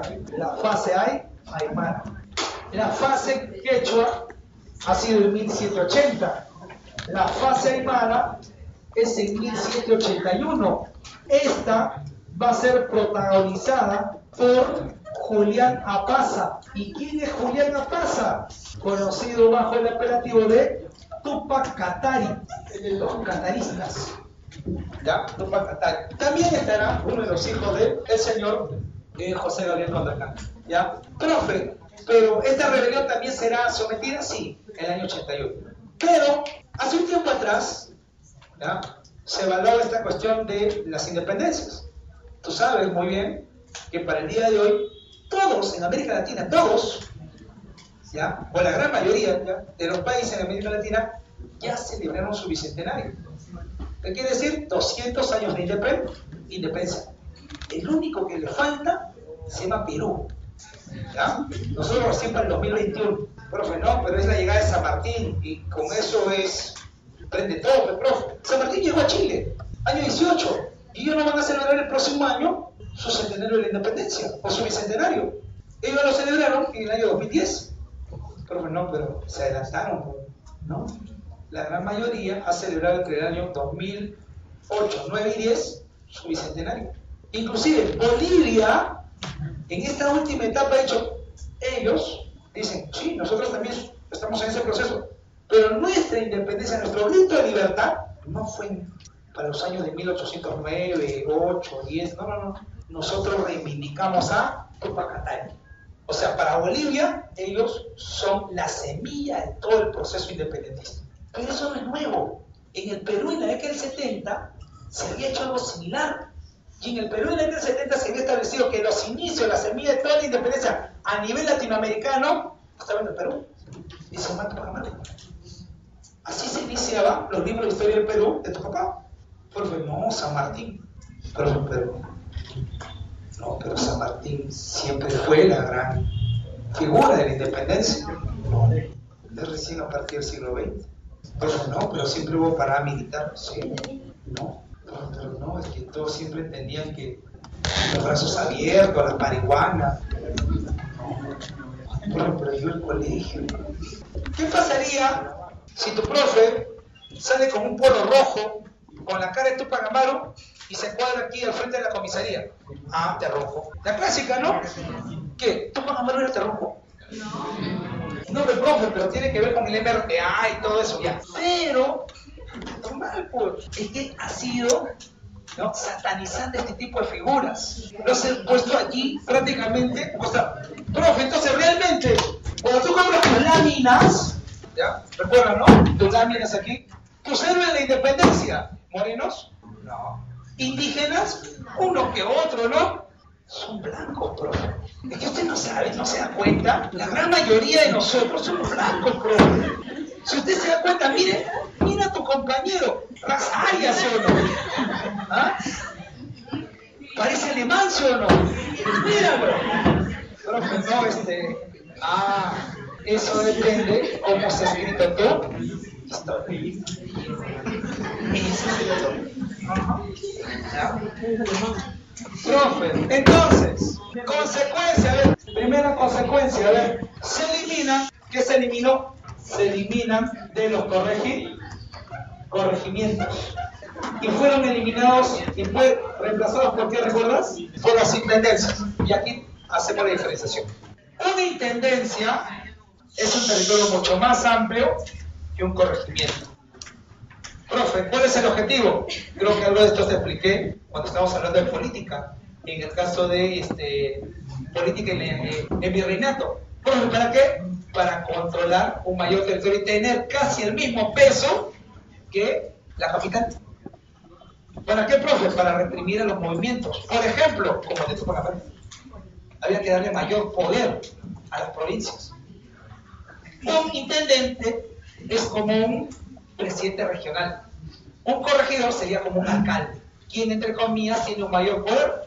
El presidente regional, no el gobernador regional, ¿no? Como se llama el día de hoy. Profe, ¿qué más? Otra consecuencia. Se eliminan. Eliminación de títulos de caciques.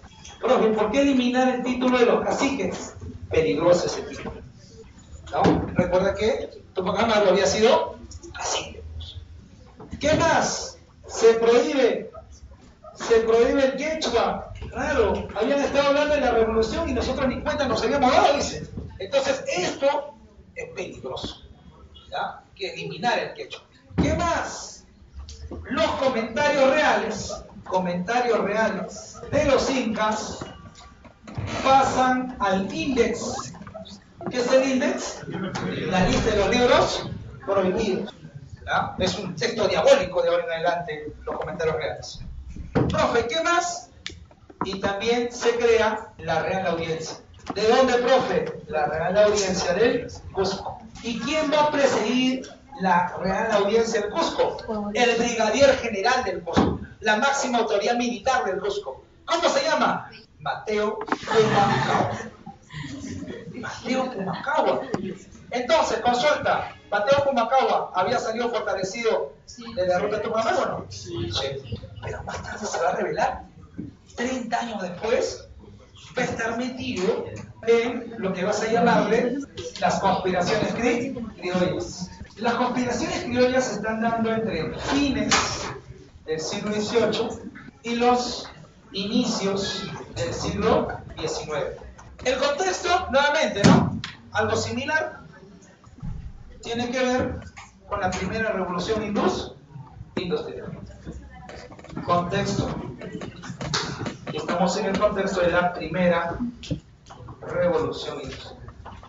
Pero aquí sí existe una particularidad. Estamos también en el contexto de la influencia de la ilustración. Influencia de lo que ha sido la independencia de los Estados Unidos. Y también la influencia de la Revolución Francesa. Pero claro, entonces como los franceses se habían rebelado, aquí los peruanos dijeron, nosotros también nos podemos rebelar. No es así. En Lima, los periódicos dicen, ¿ya? Y esto te lo digo por fuente primaria, que le digo, no un periódico. Entonces, los periódicos de este país satanizan la Revolución Francesa. Dicen que hay un conjunto de demoníacos que han llevado a cabo una revolución en Francia y que nosotros, los peruanos, no podemos estar de acuerdo con ese tipo de rebeliones. ¿Cómo es posible que hayan descabezado a su rey? Estamos en total desacuerdo con ese tipo de cosas. ¿Por qué? ¿Que eso están difundiendo? Sí. Entonces pueden decir que el peruano de aquí es algo así como un Rousseau, un Voltaire, un Montesquieu. No. Eso es malinterpretar las cosas. Algunos creen que, porque por allá están leyendo a Voltaire, Montesquieu, Rousseau, aquí se está planteando lo mismo. No. La ilustración del Perú es una ilustración que tiene la influencia, más que francesa, influencia española. Y la ilustración peruana es una ilustración a la peruana. ¿Cómo se pudo? Pero, o sea, no es como lo de Francia, no, sino una cuestión más acorde al nuevo escenario. Pero es que es mucho más fácil que yo te diga, ¿sabes qué? Sí, los revolucionarios peruanos entendieron que la lucha en Francia, y claro, tú te vienes creyendo todo eso del colegio. Es mucho más complejo. ¿Ya? El liberal peruano en este momento tiene muchas ideas conservadoras. Muchos de ellos no quieren romper con España. Ejemplo. Uno, los criollos, fidelistas o reformistas. Pero ¿quiénes son? Bueno, si hablamos de reformistas o fidelistas, encontramos a un señor que se llama así, Toribio Rodríguez de Mendoza. No digo que está mala, digo que esta es su posición, ¿no? Toribio Rodríguez de Mendoza. Conocido también como el padre de los precursores. Estuvo a cargo del convictorio de San Carlos. ¿Por qué fue tan importante ese convictorio de San Carlos? ¿Recuerdas? Porque ayudó a difundir ¿qué cosa? Las ideas y los claros. Ese es Toribio Rodríguez de Mendoza. Profe, pero él no quiere la revolución, profe. No. La frase es simple. Vive el rey, muere el mal, gobierno. Ay, si el rey se enterara de lo que realmente pasa en estos territorios, estoy seguro que el rey cambiaría todo eso. O sea, estás estableciendo fidelidad a quién? Al rey, más no a las autoridades coloniales. ¿No? Entonces, luego de él puedes hablar de un señor que se llama por aquí Hipólito Unanue. Hipólito Unanue, que se va a encargar en ese momento de la escuela de San Fernando. ¿Y qué era la escuela de San Fernando? Era la escuela de medicina. Es el padre de la medicina en el Perú. Se le llama así. ¿Ya? Él, Hipólito Unanue, forma parte de la sociedad Amantes del País, que va a publicar una revista que se llama El Mercurio Peruano. Ese Mercurio Peruano no te está hablando de la revolución, te habla sobre geografía, te habla sobre medicina, te habla sobre cuestión demográfica. Por eso que se podía publicar, o sea, si estuviese hablando de revolución, hace rato lo hubiese cancelado. Entonces, ¿por qué es una revista ilustrada? Porque está difundiendo el conocimiento de la época. Y además, porque tú no puedes defender aquello que no conoces. Si yo te dijera que el mapa del Perú es esto, no, pero profe, ¿no? Decídase, no, profe, ¿cómo hacer eso? ¿No? Si yo te dijera que el mejor país de todos está aquí, claro, no, pero profe, ¿usted cómo va a decir eso? Exacto. Tú no puedes defender lo que no conoces. De ahí el Mercurio Peruano. Profe, otro personaje por ahí, además de Hipólito Unanue. Vamos a tener un señor que se llama Abaquíjano Picardí, ¿no? Conocido por qué? El elogio a quién? Al virrey Jáuregui. ¿Recuerdas quién había sido Jáuregui? Jáuregui es el que había llevado a cabo, ¿qué cosa? La represión sobre la rebelión de quién? De Tupac Amaru. Ahora, profe, ¿cómo se dio este discurso? Abaquíjano Carrillo, que es abogado de profesión, le pide que dé el discurso de iniciación del año académico en San Marcos. Y frente al virrey le dijo su vida.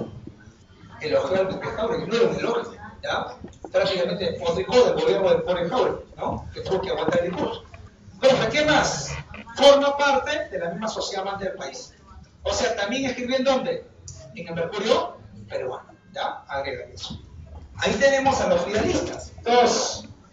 Pero también podemos hablar de los queridos separatistas. Y si hablamos de separatistas, son aquellos que están planteando la separación de España. ¿Quiénes están planteando la separación de España? Uno, tenemos un señor que se llama, era jesuita, te dije, había sido expulsado, escribió una obra que se llamó Carta a los Españoles Americanos, Juan Pablo Vizcarro y Guzmán. En su obra, Carta a los Españoles Americanos, trata de ser lo más explícito posible. ¿Qué es lo que dice él? ¿Quiénes llevaron a cabo las campañas para poder invadir el Tahuantinsuyo? Fue Pizarro y su gente. ¿La corona invirtió en un primer momento? No, fue una expedición de manera particular. ¿Quiénes tomaron el Cusco? Fue Pizarro y su gente. ¿Quiénes tomaron como prisionero a Inca? Fue Pizarro su gente. ¿Quién se quedó con todo? No fue Pizarro su gente. Fue la corona española, estableciendo el virrey que reina todo. Eso nunca fue justo. Lo justo es que se queden con estos territorios aquellos que vinieron y se tomaron el tiempo de tomar estos territorios. Ellos son los que deberían tomar estos territorios. ¿Quiénes son ellos? Son los españoles americanos. Si dice que es un español americano, está hablando de la descendencia de esos españoles, o sea, los criollos. Y para llevar a cabo esto de aquí, hay que unirse al indígena, al mestizo. Y si aún así faltara, podemos pedir prestado. Alguien debe estar prestando para estas luchas. Inglaterra. Hay que pedir prestado a Inglaterra. Pero él no difunde estos planteamientos. ¿Quién lo va a difundir? Un señor que se llama Francisco de Miranda. Es el difusor de ¿qué? De la obra de Vizcarra y Guzmán. El difusor de la Carta de los Españoles Americanos. Él es el que va a fundar la logia madre, la logia americana. ¿Qué es eso, profe? Un grupo cerrado que está impulsando la independencia. Son los Illuminatis de esa época. ¿Ya? Los Illuminatis, Francisco Miranda y su gente. ¿Qué están buscando? Impulsando el proceso de independencia. Finalmente, Francisco Miranda va a morir preso en España. Profe, ¿quién más? Y también tenemos al señor José de la Riva Agüero. Y en el caso de Riva Agüero, él va a plantear las 28 causas. Las 28 causas de por qué la independencia. ¿Ya? Entonces tenemos también por aquí un separatista. Profe, entonces, ninguno de ellos está luchando directamente. Bueno, en la realidad se lucha directamente. ¿Y eso va a ser por parte de quiénes? Por parte de las rebeliones criollas. Solamente para poder explicar algo que nosotros ya conocemos. Las rebeliones criollas se están dando en un contexto especial. ¿Qué está pasando en Europa? En Europa se está dando la expansión napoleónica. Está llevando a cabo, entre comillas, no invadiendo, ¿no? Está liberando, ¿no? La expansión, ¿no? En Europa. Pregunta, ¿España va a caer en esa expansión o no? Sí. En el caso de España, está siendo invadido. ¿Ha sido invadido por quién? Por Napoleón. Pregunta, ¿qué ocurrió en España? Se han formado las Cortes de Cádiz. ¿Y las Cortes de Cádiz qué están diciendo? Están diciendo que va a haber una igualdad entre quiénes, entre españoles y criollos. Tanto así que nosotros enviamos representantes, ¿recuerdas? Uno de ellos va a ser presidente de la Corte de Cádiz, por un día. ¿Quién fue? El señor Morales Duárez, ¿no? Vicente Morales Duárez, en Perú. ¿O qué está pasando en América? En América, al no haber rey y haber una Corte de Cádiz que es la representación del gobierno, o sea, no hay un rey, ellos dicen, si no hay un rey en España y ahí está asumiendo el poder los ciudadanos, ¿por qué aquí tenemos rey? Aquí deberíamos tener autoridades de los criollos, elegidas por los criollos. Por eso que en América se forman las juntas de gobierno. Formación de juntas de gobierno. Esas juntas de gobierno van a estar entre los años de 1808 a 1814. Esas son las juntas de gobierno. ¿Ya? Profe, entonces, ¿qué están diciendo? Entre comillas, vive el rey y establecemos un nuevo gobierno. ¿Ya? Muere el mal gobierno, ¿no? Pero en la realidad por debajo están diciendo, ojalá que se muera.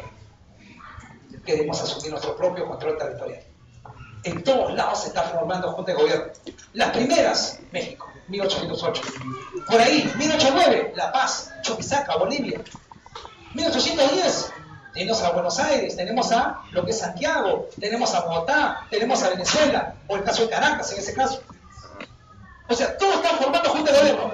Esas juntas de gobierno son las que dan inicio a la independencia de esos países. Toditas, ¿ah?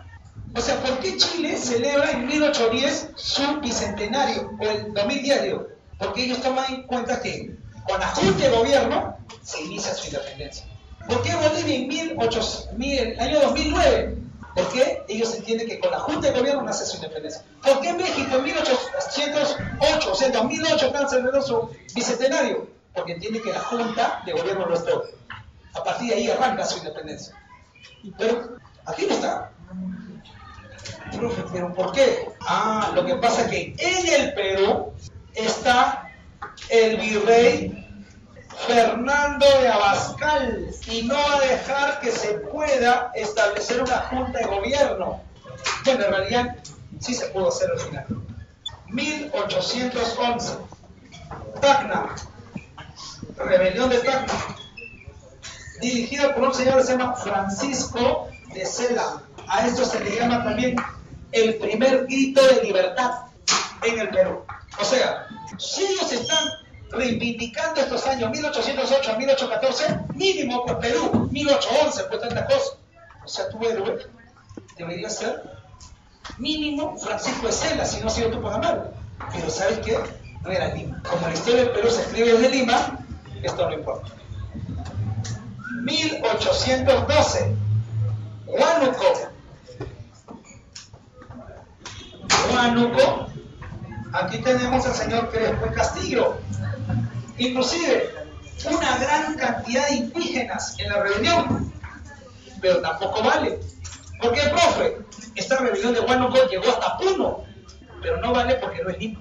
1813, nuevamente Tacna. Imagínate, el sur está prendido en ese momento. En el caso de Tacna, tienes a la rebelión bajo la conducción de Enrique Fallardey. Pregunta, ¿lo que será Tacna? Tiene apoyo del sur. ¿Está apoyando quién? La Junta de Gobierno de Buenos Aires.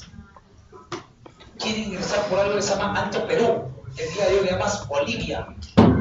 ¿Ya? Tienes a un señor que se llama, en aquel momento, Castellí, que quiere apoyar. Tienes un señor que se llama Belgrano, ¿ya? También quiere apoyar en ese momento. Tacna. Profe, y finalmente, 1814. Cusco. Aquí tienes la rebelión de los hermanos Angulo. Principalmente un señor que se llama Tomás Angulo. Profe, los hermanos Angulo, ¿qué van a hacer? Son mestizos. Uno militar, el otro abogado, el otro clérigo. ¿Ya? Y ellos necesitan el apoyo indígena.